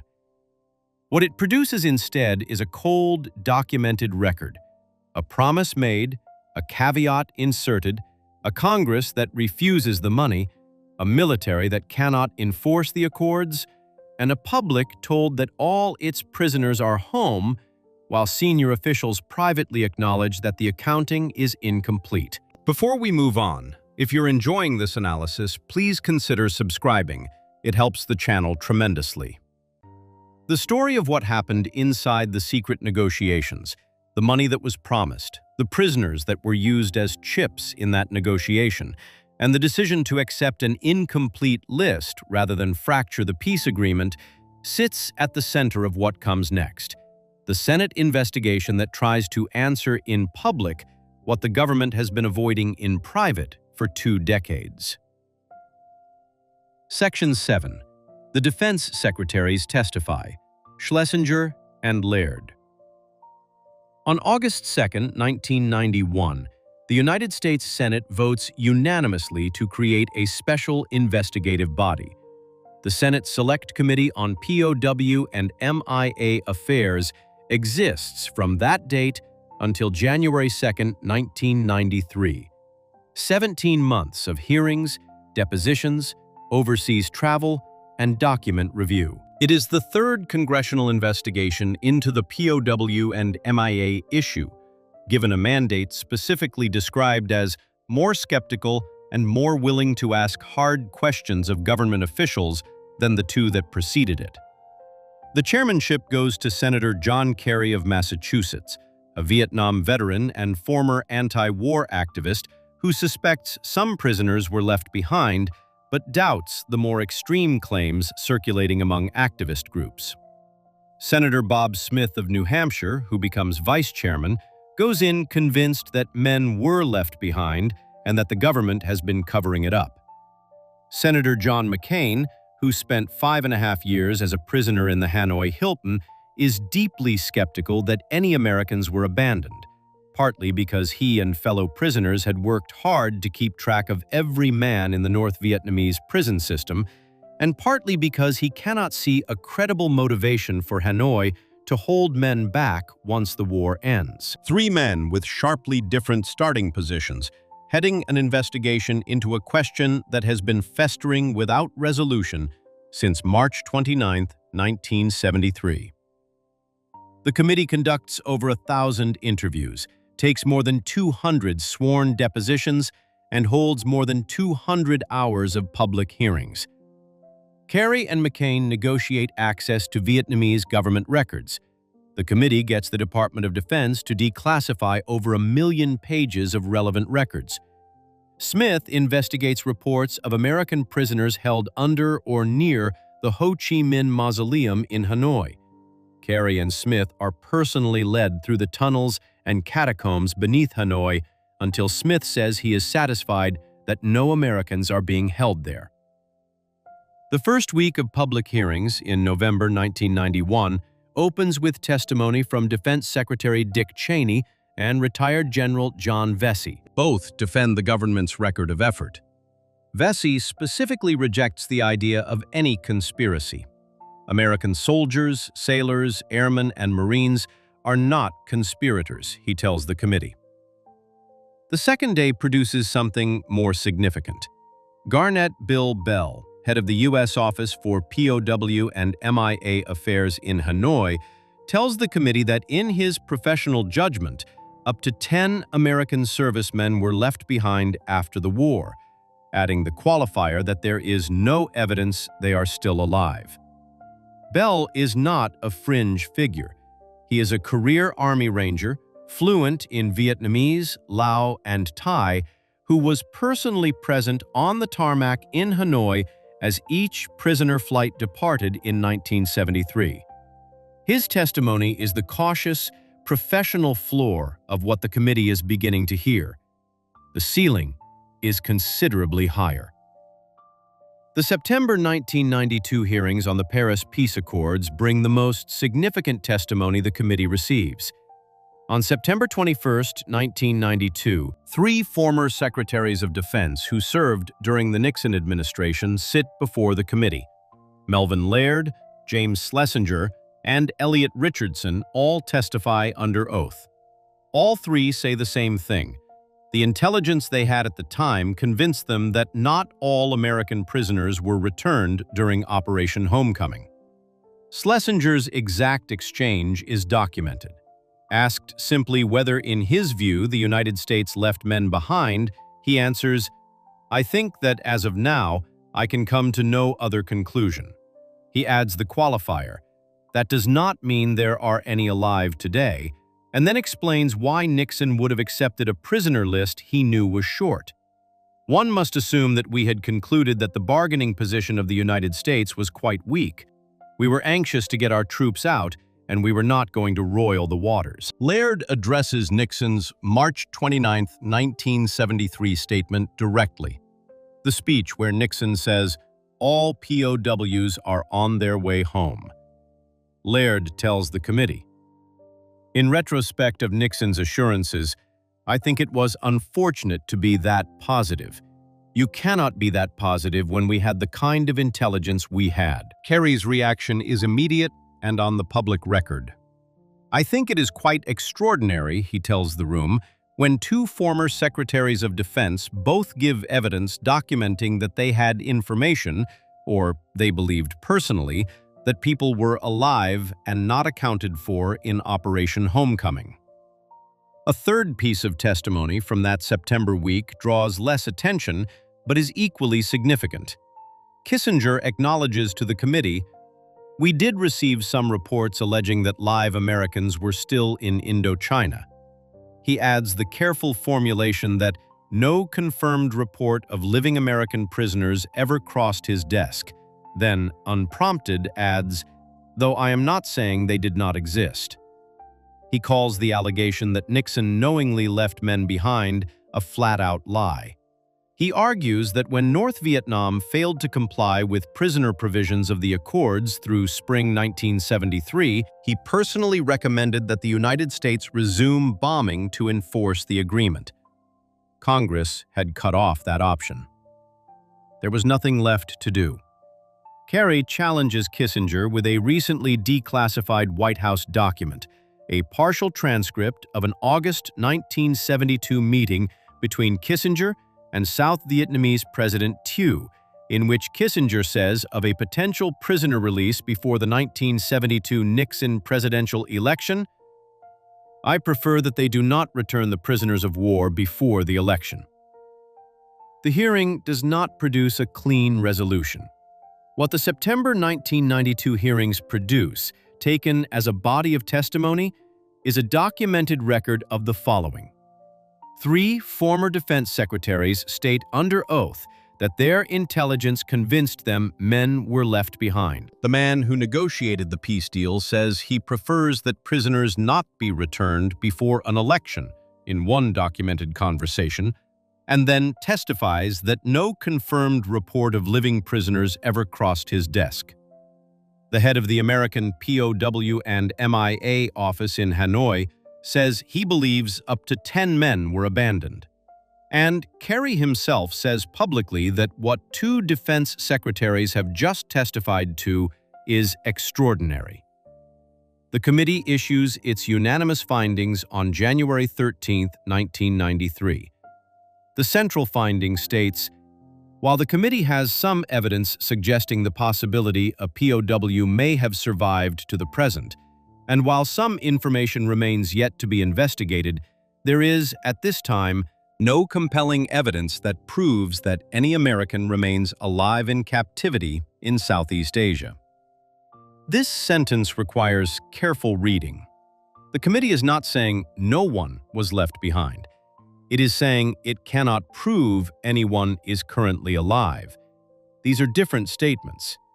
The committee's own executive summary acknowledges separately that more than 70 Americans were officially listed as POWs based on information gathered prior to signing of the peace agreement, and that the fates of some continue unknown to this day.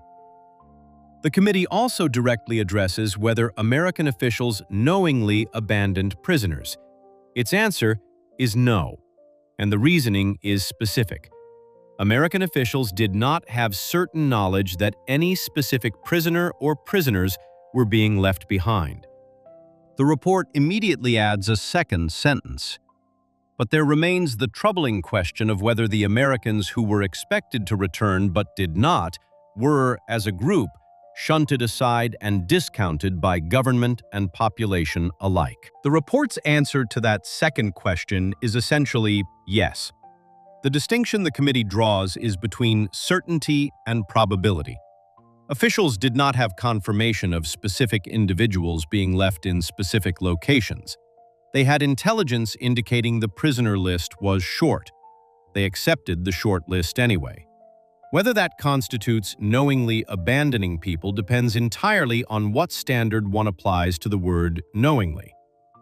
2 senators refused to sign the final conclusion. Smith and Senator Charles Grassley of Iowa dissent, stating that live sighting reports and other intelligence sources constitute evidence that POWs may have survived. Their dissent is placed in a footnote. In the months after the report is issued, Smith moves dramatically away from its findings. In September 1993, on the floor of the Senate, he says he has very compelling new evidence of live prisoners and asks the Justice Department to investigate 10 federal officials for perjury and crimes related to a cover-up of POW and MIA investigations. Kerry and McCain both denounce Smith's post-committee actions. The public impact of the Schlesinger and Laird testimony is almost precisely what reporters covering the committee describe at the time. It makes the front page of the New York Times once, on September 22, 1992, and is never followed up. 3 former defense secretaries testify under oath that they believed American prisoners were left behind. The story runs for one day. then it stops. Within the 1,223-page final report, investigators later point out that the body of the document contains repeated evidence that contradicts and undermines the executive summary. The staff findings describe instance after instance of intelligence pointing toward men left behind, live sightings deemed credible by CIA and DIA field agents, and intercepted radio communications about American prisoners being moved years after the war ends. By the time the committee issues its final report, the political ground has already shifted. The path Kerry is trying to clear, normalization of relations with Vietnam, requires that the prisoner question be treated as essentially closed. Normalization happens in 1995. Kerry and McCain are both publicly visible supporters of the decision. The committee's work establishes certain things permanently in the public record. 3 defense secretaries say, under oath, they believed men were left behind. The committee itself acknowledges that the question of whether these men were shunted aside as a group by the government and the public has a yes answer. And 70 Americans remain listed as POWs after homecoming, their individual fates still unknown, their families still without a confirmed answer of any kind. __quote_6__. What all of this sworn testimony, declassified evidence, and committee acknowledgement does not produce is any accounting of what actually happened to the men who went into the North Vietnamese prison system and never came out. The senators ask whether men were left behind. What they never fully answer is where those men went, and whether any of them, at any point after 1973, were still alive and sending signals home that the government chose not to acknowledge. Section 8. The Kerry Committee: Findings and Fractures. By 1991, the pressure from families of the missing has reached a level the U.S. Senate can no longer manage through normal channels. For nearly 2 decades, families have been writing letters, attending hearings, and showing up in Washington to ask what the government knows about the men who went into the prison system and never came out. The POW and MIA flag, black with a white silhouette of a bowed prisoner in front of a guard tower with the words, "You are not forgotten," is now flying over the White House, the Capitol, every national military installation, and post offices across the country, required by congressional action. A Wall Street Journal poll in July 1991 shows 70% of Americans believe live U.S. prisoners are still held in Indochina. On August 2, 1991, the Senate votes unanimously to create the Select Committee on POW and MIA Affairs. The committee runs until January 2, 1993, conducting over 1,000 interviews, over 200 sworn depositions, over 200 hours of public hearings, and declassifying over 1 million pages of government records. Senators personally traveled to Vietnam and Laos to inspect facilities and push for access to documents the Vietnamese government has been sitting on for 2 decades. Inside the committee, the 3 central figures approach the same question from completely different starting points. Smith believes men were left behind and the government has been suppressing the evidence. Kerry suspects the Nixon and Ford administrations cut corners in their rush to disengage, leaving some men unaccounted for, but is skeptical of the more dramatic claims about ongoing prison camps. McCain, who was held in the Hanoi Hilton for 5.5 years, doubts that anyone was deliberately left behind, partly because he and fellow prisoners maintained meticulous tracking of everyone in the North Vietnamese system, and partly because he cannot identify a credible ongoing motivation for Hanoi to keep Americans alive decades after the war. What all 3 produce over 17 months is a documented record that complicates every starting position. The committee discovers early that the National Security Agency has never been systematically asked to provide intelligence on POW and MIA cases. Senior Master Sergeant Jerry Mooney, a retired Air Force signals intelligence analyst, has been saying for years that he personally tracked approximately 1,000 downed American pilots through intercepted North Vietnamese radio communications, and that when the 591 prisoners come home in 1973, hundreds of names he is tracking as captured do not appear on the returnee list. Mooney gives a deposition to the committee. His service record is outstanding. His access to the relevant material is undisputed. When the committee tries to verify Mooney's claims against NSA's own archives, it finds a specific and troubling problem. NSA failed to locate for investigators any wartime analyst files related specifically to tracking POWs, despite the fact that tracking POWs was a known priority at the time. Hundreds of thousands of hard-copied documents, raw reports, and operational messages remain unreviewed in various archives and storage facilities. The committee cannot confirm Mooney's testimony. It also cannot disprove it. This is one of several places where the committee finds not a cover-up with clear fingerprints, but something more procedurally diffuse. An intelligence architecture that never formally established tracking American prisoners as a collection priority, and that, after the fall of Saigon in 1975, largely dismantled its Southeast Asian collection apparatus entirely. It is not until 1984, 11 years after the war, that signals intelligence collection on POW and MIA cases is formally established as a highest priority. By then, a decade of potential information has not been collected, and a decade of collected material has not been reviewed. The live sighting report file is one of the committee's most intensive areas of work. A live sighting report is any report from any source: refugee, boat person, former political prisoner, diplomat, traveler, claiming to have seen an American alive in Southeast Asia under circumstances suggesting captivity. The committee reviews more than 3,000 post-war signals intelligence reports and 90 boxes of wartime NSA material. It examines clusters of reports in 4 specific geographic areas comprising 155 first-hand and hearsay accounts. The committee cannot confirm any of them definitively. It also cannot definitively rule them all out. The most discussed live sighting adjacent case involves satellite imagery.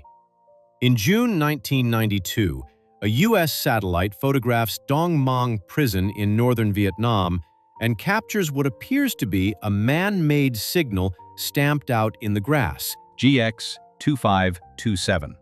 Pentagon analysts describe it as a photographic anomaly.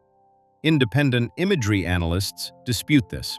The combination of letters and digits matches the unique authenticator code of Peter Richard Mathis, the co-pilot of a C-130 transport shot down over Laos in November 1969, still listed as missing at the time the photograph is taken. The GX2527 case is never publicly resolved. The committee also investigates the persistent claim that American prisoners are held in facilities beneath or near the Ho Chi Minh Mausoleum in Hanoi. Kerry arranges for the committee to be led through the tunnels and catacombs under Hanoi on a visit in late 1992. Kerry reports afterward that there is no underground prison at that location. Smith says he is satisfied.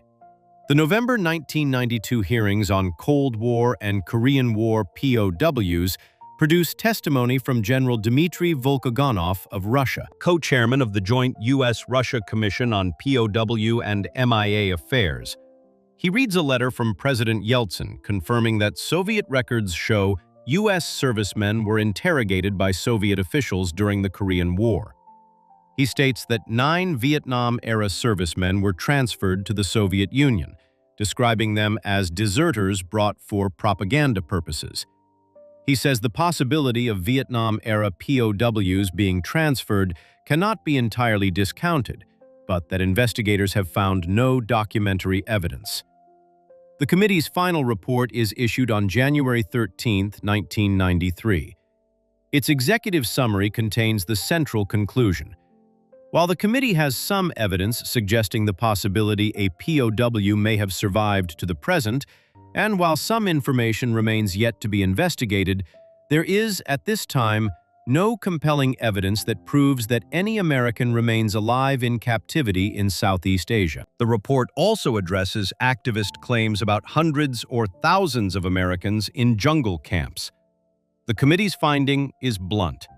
The circumstances surrounding the losses of missing Americans render these reports arithmetically impossible. This is the committee's way of saying the numbers claimed by the most extreme activist positions cannot be reconciled with what is actually known about who was captured and what happened to them. But the same executive summary that rules out large-scale ongoing imprisonment acknowledges something most news coverage never picks up.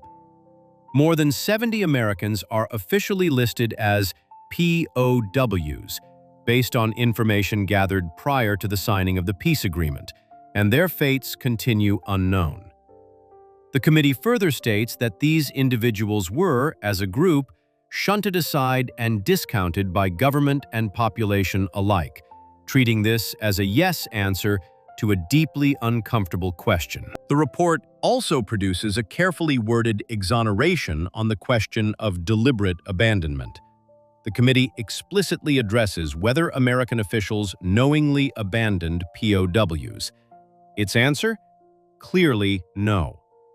American officials did not have certain knowledge that any specific prisoner or prisoners were being left behind. This is not a finding that no one was left behind. It is a finding about the epistemic state of officials at the time. They lacked certainty about specific individuals. They had intelligence indicating the prisoner list was short. They accepted it anyway. Two senators refused to accept the majority finding. Smith and Grassley dissent, stating that live sighting reports and other sources constitute evidence that POWs may have survived. Their dissent is placed in a footnote.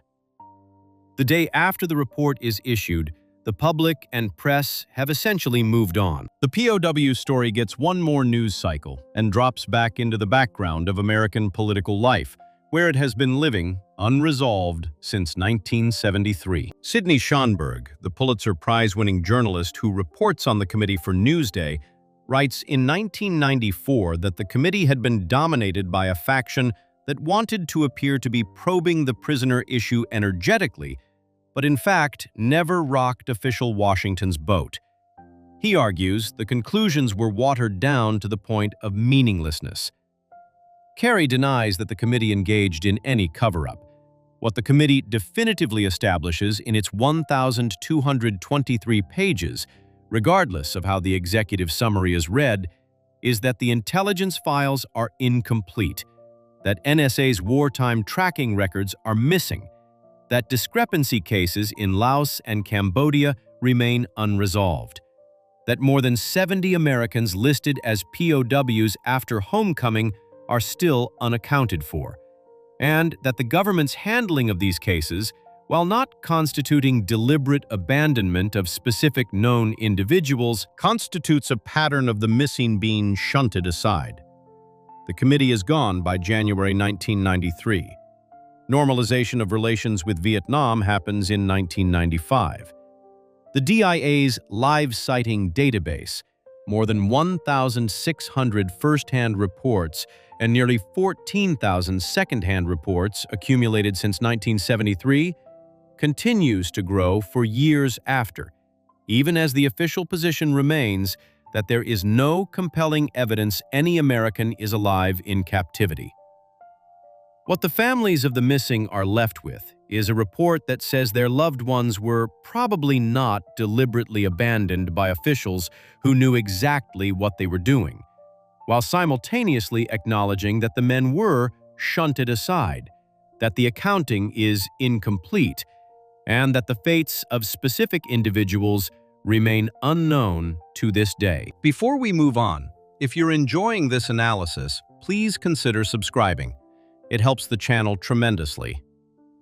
Whether the Soviet intelligence files that contain the interrogation records of American prisoners from both Korea and Vietnam, records that Russian governments have acknowledged exist but never fully produced, would change any of these conclusions is a question the committee raises and does not answer. Section 9. The Soviet Interrogation Program. Vietnam. The Soviet Union's military presence in Vietnam is not a secret by the time the war ends. What remains hidden for decades is the specific question of what Soviet intelligence officers actually did with the American prisoners North Vietnam was holding, whether they simply observed, whether they submitted written questions, or whether they walked into rooms and interrogated Americans directly. The answer, depending on which Soviet official you ask and in which year, is different every time. What is consistent across nearly 2 decades of inquiry is that Soviet intelligence did have access to American prisoners in some form, that the North Vietnamese officially deny it ever happened, and that the American government spends the early 1990s trying to determine exactly what that access looked like and what it produced. The Soviet military relationship with North Vietnam begins in earnest in 1965, when President Lyndon Johnson orders the sustained bombing campaign known as Operation Rolling Thunder. North Vietnam has almost no air force of its own at that point, and no meaningful anti-aircraft system. The Soviet Union supplies both. Soviet-built surface-to-air missiles, the SA-2 guideline, are deployed across the north, and Soviet technical advisors arrive to train Vietnamese crews on how to operate them. In the earliest months of the SAM program, Soviet personnel man the batteries themselves. As North Vietnamese crews learn the equipment, Soviet advisors pull back from direct operation but remain as trainers and observers. It is during this period that American pilots begin going down at a rate and in locations that give Soviet intelligence officers on the ground an unusual opportunity. The planes being shot down are not just fighters. They include electronic warfare aircraft, planes specifically designed to detect and suppress enemy radar systems. Knowing how those systems work, what frequencies they operate on, what techniques their crews use to evade missiles, this is exactly the kind of intelligence the Soviet military needs in order to measure its own defensive systems against American countermeasures. An American pilot who flew one of those missions and survived to be captured carries that knowledge in his head. The North Vietnamese, who are focused on the political and propagandistic value of American prisoners, do not necessarily know what questions to ask a Wild Weasel crew or an F-111 crew. The Soviets do. This is the core dynamic behind what investigators later call the Soviet Interrogation Program. The Soviets want technical intelligence from American pilots. The North Vietnamese control the prisoners. An arrangement is made. The nature of that arrangement, how formal it is, how often it operates, and how long it continues, are among the most persistently disputed facts in the entire POW and MIA file. The first public confirmation that such an arrangement existed comes in January 1992. Retired KGB Major General Oleg Kalugin, who was the head of Soviet foreign counter-espionage and left the KGB in 1990, gives an interview to American journalists in Moscow. He confirms that Soviet intelligence participated in the interrogation of American prisoners in Vietnam. His exact words are specific and carefully chosen. He is not there himself, but he knows people who went to Vietnam to take part in interrogations, to collect intelligence information. One subordinate, he says in a follow-up call, personally interrogated a Navy pilot.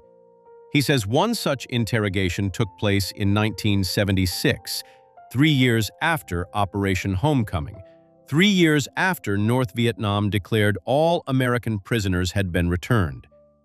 When journalists press him on the date across 2 separate interviews, Kalugin does not change his answer. He also tells investigators he personally oversaw from Moscow the interrogation of an American CIA operative held in Hanoi. He adds that the KGB was not the chief interrogator, the North Vietnamese held that role, and that at no point, to his knowledge, were Soviet officers told what would happen to the prisoners afterward. Kalugin's statement produces immediate and conflicting reactions. The Washington Post publishes his account in January 1992, reporting that Soviet KGB agents questioned at least 3 Americans in Vietnam in 1978, 5 years after Hanoi declared it had returned all living prisoners. The Chicago Tribune runs a nearly identical account 2 days earlier, on January 2, 1992, citing Kalugin as describing a roughly month-long interrogation period. Within days, the Vietnamese government issues an official response through Hanoi radio. It acknowledges that a single KGB officer named Oleg Nechiporenko met 1 American prisoner, a man named Garwood, once in January 1973. It says no other contact between Soviet officials and American prisoners ever took place. Kalugin's claims about 1976 and 1978, the Vietnamese government says, are, in its words, an ill-intentioned fabrication. The KGB, through Russian officials, also has a spokesman deny Kalugin's account. The denial creates its own problem. Nechiporenko, the very officer the Vietnamese identify as having met a prisoner in 1973, is the same man Kalugin says he sent to Vietnam to conduct interrogations. Nechiporenko himself denies having conducted any interrogations. The Center for Security Policy, a Washington think tank, notes at the time that there is reason to believe Nechiporenko makes his denial under instruction from his then-current employer, the Russian successor agency to the KGB. The CIA, meanwhile, breaks its customary silence on intelligence operations and acknowledges that 2 of its agents were captured in Vietnam and may have been interrogated by Soviet personnel. One agent, captured in 1968, identifies one of his interrogators in March 1973 as a European. A second agent, captured in 1975, says no European showed up in his interview directly, but the content of the questions leads him to conclude that Soviets had prepared some of them. The same week Kalugin goes public in January 1992, a separate Soviet source emerges. The former head of Soviet air defense forces in Vietnam, Colonel General Abramov, gives his own interview in Moscow. His account is a flat contradiction of Kalugin's. According to Abramov, there is a strict agreement between Moscow and Hanoi that Soviet specialists would have no contact with the Americans whatsoever. He says the North Vietnamese interrogated American prisoners themselves and that Soviet personnel only saw the results.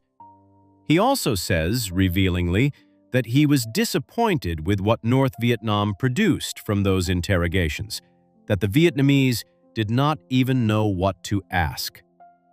Kalugin, told of Abramov's denial, answers with a phrase that has been quoted ever since. You see, the generals may not know. Inside the Kerry Committee investigation, NSA analyst Jerry Mooney has his own picture of how the Soviet program worked, built from intercepted North Vietnamese radio traffic he monitors during the war. Mooney tracks downed American pilots through signals intelligence and, based on the intercepts he analyzes, concludes that Sam Nua in northeastern Laos is the main Soviet interrogation center during the war, not a location inside North Vietnam itself. Intelligence from defectors and South Vietnamese agents suggests heavy Soviet presence at Sam Nua. NSA intercepts, according to Mooney, pickup patterns consistent with prisoner movement, men being transported by truck from camps near Kuloi to Bai Thong, where they board Soviet-built IL-14 transport planes and fly to Sam Nua. A competing analysis inside the DIA places the primary Soviet interrogation site at Lang Son, northeast of Hanoi. Mooney says he never sees what he considers adequate confirmation of the Lang Son location. The category of prisoner Mooney tracks most closely in this context is the electronic warfare specialist. In the late 1960s and early 1970s, American aircraft over North Vietnam carry some of the most advanced radar jamming and missile suppression technology in the world. The two-seat F-111 is the Air Force's most capable strike aircraft of the period, able to fly at very low altitude and at night. Of the F-111s lost over Vietnam, the crew of only one returns home in Operation Homecoming in 1973. Mooney also tracks Wild Weasel crews, the specialized two-man teams who fly directly into surface-to-air missile radar beams to suppress them.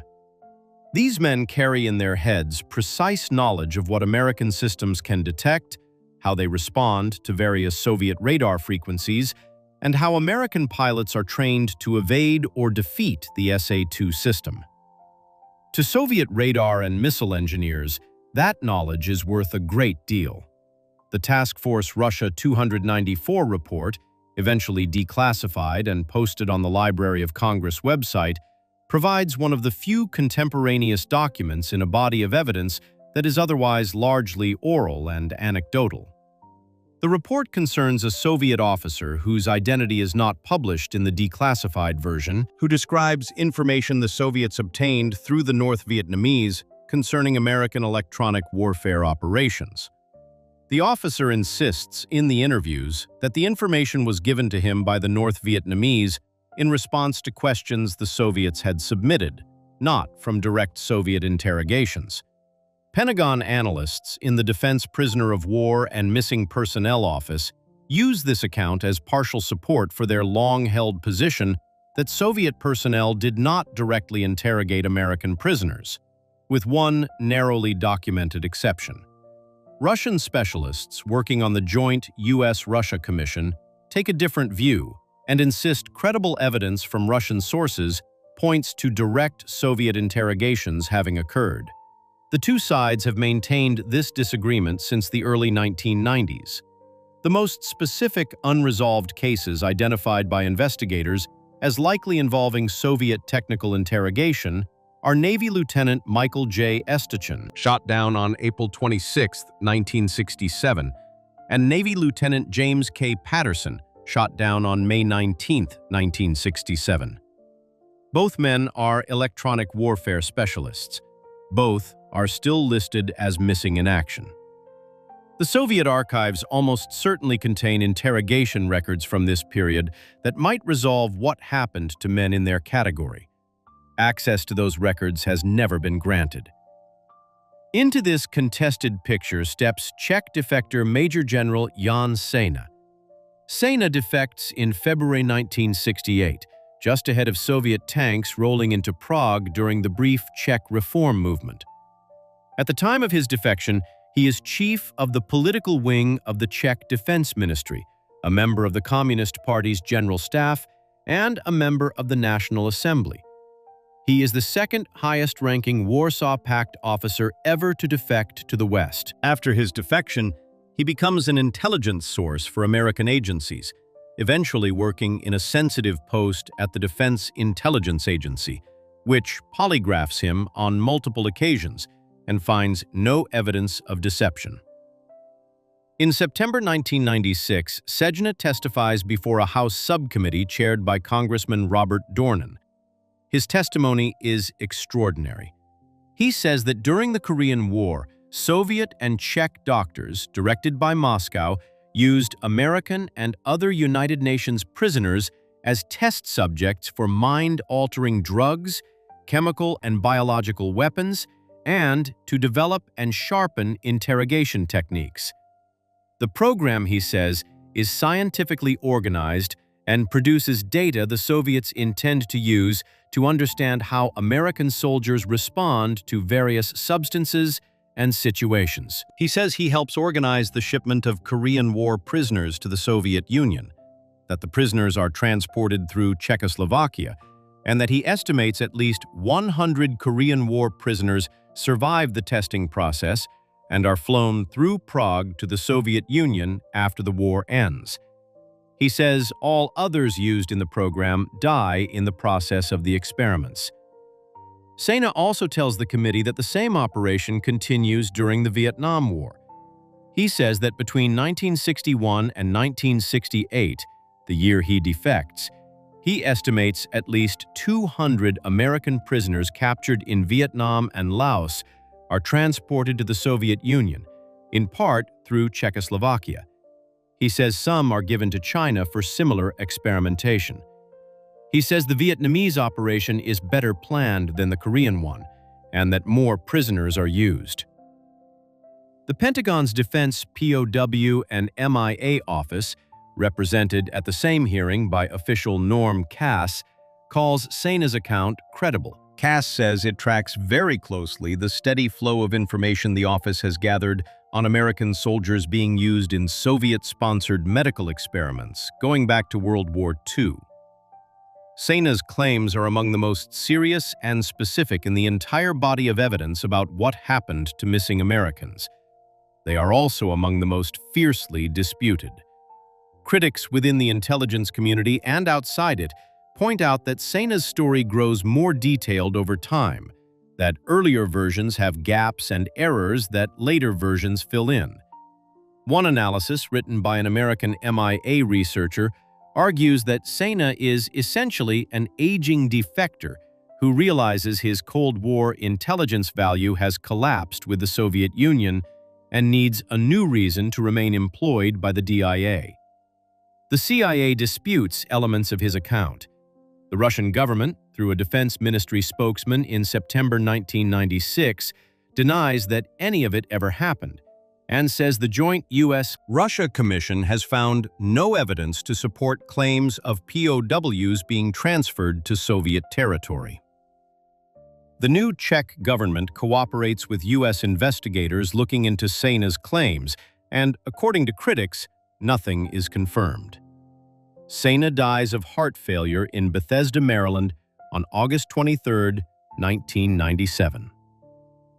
What the competing accounts, Kalugin, Abramov, Mooney, Sena, the TFR 294 document, and the various contradictory government statements produce together is a picture of the Soviet interrogation question that has never been resolved to anyone's satisfaction. Every party involved has an incentive to say something other than the full truth.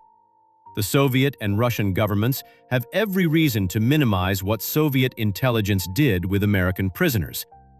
The North Vietnamese have every reason to deny that they handed American prisoners to a foreign power in violation of the Geneva Conventions. The American government has its own reasons, related to everything documented in the reparations section and in the Kerry Committee report, for not pushing the question too hard at particular moments.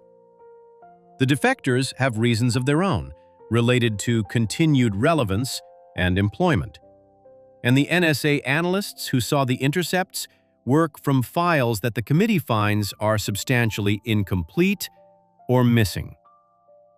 What can be stated as confirmed by multiple independent sources, including the testimony of a former KGB Major General under oath before the U.S. Senate, is that Soviet intelligence officers participated in the interrogation of American prisoners during the Vietnam War in some form, whether by submitting written questions to North Vietnamese interrogators, by being present in the room, or by conducting interviews directly. The disagreement is about how often, how formally, whether it continued after 1973, and what happened to the men who were subjected to that process. The Vietnamese admission of a single contact in January 1973 is documented. Everything beyond that contact remains the subject of competing claims backed by incomplete and partially inaccessible evidence. The Russian archives almost certainly contain more. The U.S.-Russia Joint Commission, established in 1992, operates in the early years with genuine cooperation from General Volkogonov and his team. Documents described as originating at the highest levels of the Vietnamese government are transferred in the 1993 plenary sessions at the Kremlin. Access narrows over the years as Russian-American relations move through their own cycles, and the cooperative period that produces the most significant disclosures does not return. The men whose specific fates might be resolved by what remains inside Soviet-era archive folders that, as U.S. investigators are told, are not organized with American prisoners as a category and have to be found file by file, building by building, across a dozen separate archive systems in Russia and the former Soviet states, remain unaccounted for. Before we move on, if you're enjoying this analysis, please consider subscribing. It helps the channel tremendously. What the government has spent money on since 1973 to try to bring some of those men home, and what it has found, is what the final accounting actually looks like. Section 10. The accounting that never closed. The present state. The number is updated by the government on a rolling basis as remains come home and identifications are made. As of fiscal year 2025, 1,566 Americans are still unaccounted for from the Vietnam War. Under 7,500 remain unaccounted for from the Korean War. Across all American conflicts, World War II, Korea, Vietnam, the Cold War, and the Gulf Wars, fewer than 81,000 Americans remain missing. About 75% of all those missing are in the Indo-Pacific region. More than 41,000 are presumed lost at sea, meaning the ocean has them and no government on Earth can retrieve them. The remaining cases are on land, in jungles, on mountainsides, in crash sites, and, in some instances, in foreign government archives that have never been fully opened. These numbers are not a monument or a historical artifact. They are a living file, maintained by a federal agency that exists solely to reduce them. The Defense POW and MIA Accounting Agency, the DPAA, is created on January 30, 2015, by merging several predecessor organizations that had been doing different pieces of the same job. Before the merger, there is the Joint POW and MIA Accounting Command in Hawaii, which manages field operations and forensic analysis. There is the Defense Prisoner of War and Missing Personnel Office, which handles policy. There is a portion of the Air Force Life Sciences Lab that identifies remains. All of them become the DPAA, with its headquarters at the Pentagon and its primary forensic laboratories at Joint Base Pearl Harbor-Hickam in Hawaii and Offutt Air Force Base in Nebraska. The agency has a forward detachment in Bangkok, Thailand, which has been operating since 1992 as the logistics hub for Southeast and South Asia. It has a resident office in Hanoi, working directly with Vietnamese counterparts on the more than 1,200 Americans still listed as missing in that country. For fiscal year 2025, the Department of Defense requests $188 million for the DPAA. Congress authorizes $188.5 million and appropriates $186.3 million. The agency spends that money on archival research in the United States and in foreign countries, forensic laboratory work, field recovery missions, interviews with witnesses across Southeast Asia and the Pacific, DNA collection from families, and coordination with the governments of Vietnam, Laos, Cambodia, North Korea through intermediaries, China, South Korea, and the former Soviet republics. The money also pays for scientists, anthropologists, odontologists, DNA specialists, and historians who examine every piece of recovered material before an identification is made. The rate of recovery has improved, Between 2002 and 2012, the predecessor organizations averaged 72 identifications per year. In fiscal year 2024, the DPAA makes 172 identifications, including the 700th from the Korean War and the 100th from the Cabanatuan POW camp in the Philippines. In fiscal year 2025, the agency has what its leadership calls a record year. The Deputy Director for Operations, Captain Megan Bodner, announces in January 2026 that the DPAA conducts 104 recovery and investigative missions and 30 disinternments in fiscal year 2025, a roughly 12% increase over the prior year. 30 of the identifications that year are only possible because of a new DNA processing technique developed at the Armed Forces DNA Identification Laboratory in Delaware, which uses markers called single nucleotide polymorphisms, SNPs, to match remains to relatives who are further out on the family tree than traditional methods allow. As the generations of direct family members age and pass, the ability to reach cousins and more distant relatives is what keeps identification possible at all. 8 of the identifications in fiscal year 2025 are from the Vietnam War. That is roughly double the number from recent years, and the DPAA describes it as progress. Against 1,566 still missing, 8 identifications in a year measures the scale of what remains unfinished. The Vietnam War's accounting situation has a specific internal geography. The 1,566 missing are not evenly distributed. Over 400 of them are officially categorized as non-recoverable, meaning the DPAA has conducted an investigation, concluded the individual died, and determined that the remains cannot be physically retrieved.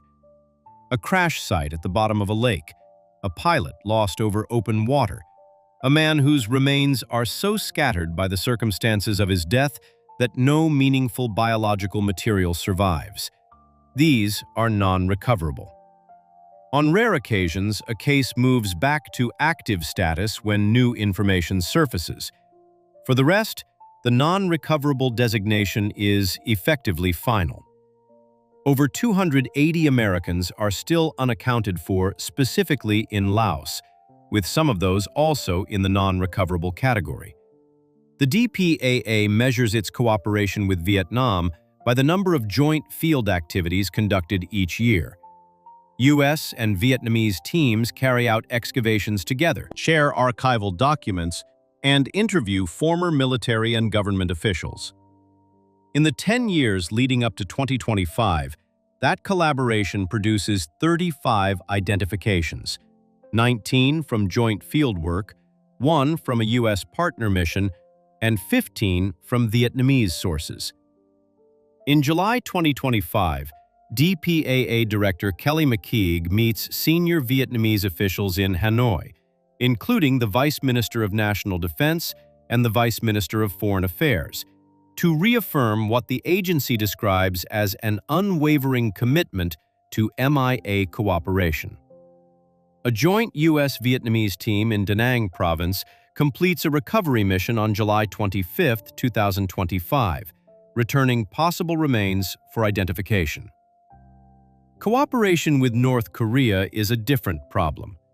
From 1990 to 1994, the North Korean government returns 208 boxes of human remains. From 1996 to 2005, the DPAA and its predecessor organizations conduct joint recovery operations inside North Korea alongside the Korean People's Army. Those operations stop when the diplomatic relationship deteriorates. In July 2018, as part of the Singapore summit between President Donald Trump and North Korean leader Kim Jong-un, North Korea transfers 55 more boxes of remains. The DPAA receives those remains on August 1, 2018, and identification work is ongoing. All other recovery operations inside North Korea have been frozen since 2005. Under 7,500 Americans are still unaccounted for from the Korean War. The DPAA's Korean War Identification Project handles cases that often involve highly commingled human remains, meaning bones from multiple individuals mixed together across thousands of missing persons cases, requiring multidisciplinary teams of historians, anthropologists, odontologists, DNA specialists, and isotope analysts to sort through. Since 1982, the remains of over 450 Americans killed in the Korean War have been identified and returned to their families. That number is separate from the roughly 2,000 Americans identified in the years immediately following the armistice, when the North Korean government returned over 3,000 sets of remains. The operation known as Operation Glory in 1954, and the U.S. identified thousands of those remains before interring 848 unidentifiable sets in the National Memorial Cemetery of the Pacific, known as the Punch Bowl, in Honolulu. In 2024, the DPAA exhumes Punch Bowl unknowns as part of ongoing disinterment projects aimed at using modern DNA analysis to pull identifications out of graves that were closed in the 1950s. The trade embargo against Vietnam is lifted by President Clinton on February 3, 1994. On July 11, 1995, the United States formally establishes diplomatic relations with Vietnam. In announcing the decision, Clinton says the normalization is based on one factor: gaining the fullest possible accounting for American prisoners of war and the missing in action. He says lifting the embargo is the best way to resolve the fate of those who remain missing. The first U.S. ambassador to Vietnam since the fall of Saigon is Douglas Peterson, a former Air Force captain who himself spent 6.5 years as a prisoner of war in Hanoi after being shot down in 1966. Peterson is confirmed by Congress in 1997 and presents his credentials in Hanoi in May of that year. John McCain, who spends 5.5 years as a prisoner at the Hanoi Hilton, advises Clinton to normalize relations and publicly supports the decision. The normalization produces a sustained increase in Vietnamese cooperation on accounting. Documents come out of Vietnamese military archives. Joint excavations accelerate. The pace of remains returned and identifications completed rises through the late 1990s and into the 2000s. What normalization does not produce is a full disclosure of the Vietnamese government's wartime prisoner records. The discrepancy between the 1,205 Americans the September 1972 Politburo briefing described as held and the 591 returned in Operation Homecoming is never officially explained by Hanoi. The Vietnamese government's position is and remains that all living prisoners were returned in 1973. Standing alongside all of this and visible at every federal building in the country since November 7, 2019, is a black flag with a white silhouette. The POW and MIA flag originates with Mary Hoth, the wife of Navy Commander Michael Hoth, who goes missing over Laos in 1970. Mary Hoth approaches Anine and Company, a flag manufacturer, in 1971 after reading a newspaper article about the company. The vice president of sales, Norman Rivkees, commissions graphic designer Newt Heisley to create the design. Heisley, a World War II pilot himself, says he designs the silhouette thinking about how easy it would be to forget those men. The League of Families Board of Directors approves the design in January 1972. The flag flies over the White House for the first time in September 1982. On November 7, 2019, President Trump signs the National POW and MIA Flag Act into law. Before that law, the flag is required to fly at designated federal properties only 6 days a year: Armed Forces Day, Memorial Day, Flag Day, Independence Day, National POW and MIA Recognition Day, and Veterans Day. After the law, it flies every day. The American flag flies at the U.S. Capitol, the White House, the World War II Memorial, the Korean War Veterans Memorial, the Vietnam Veterans Memorial, every national cemetery, the official offices of the Secretaries of State, Defense, and Veterans Affairs, every major military installation, every Department of Veterans Affairs medical center, and every U.S. post office. The words on the flag are, "You are not forgotten."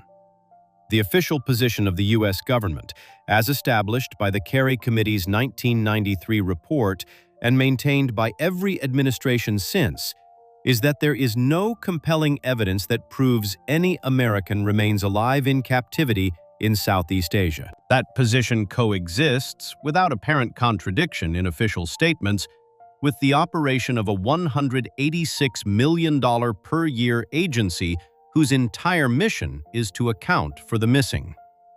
The DPAA's own stated definition of fullest possible accounting is reached when all practicable investigations and reasonable recovery efforts are complete, and when an analytic and scientific conclusion is reached that a person's remains are deemed non-recoverable. The language means that the mission ends not when every man is found, but when every case has been worked to the point where working it further would not be practicable. The cases that cannot be resolved are closed, and the men are formally declared non-recoverable, which is the closest the U.S. government gets to saying they are gone and cannot be brought home. There is no equivalent process for the questions this story has raised that do not involve remains. The question of whether the Soviet Union transferred American POWs from Vietnam to Soviet territory, a question that the Kerry Committee's executive summary raises and explicitly does not answer, has no formal mechanism for resolution. The Russian archives have not been comprehensively searched for American prisoner files.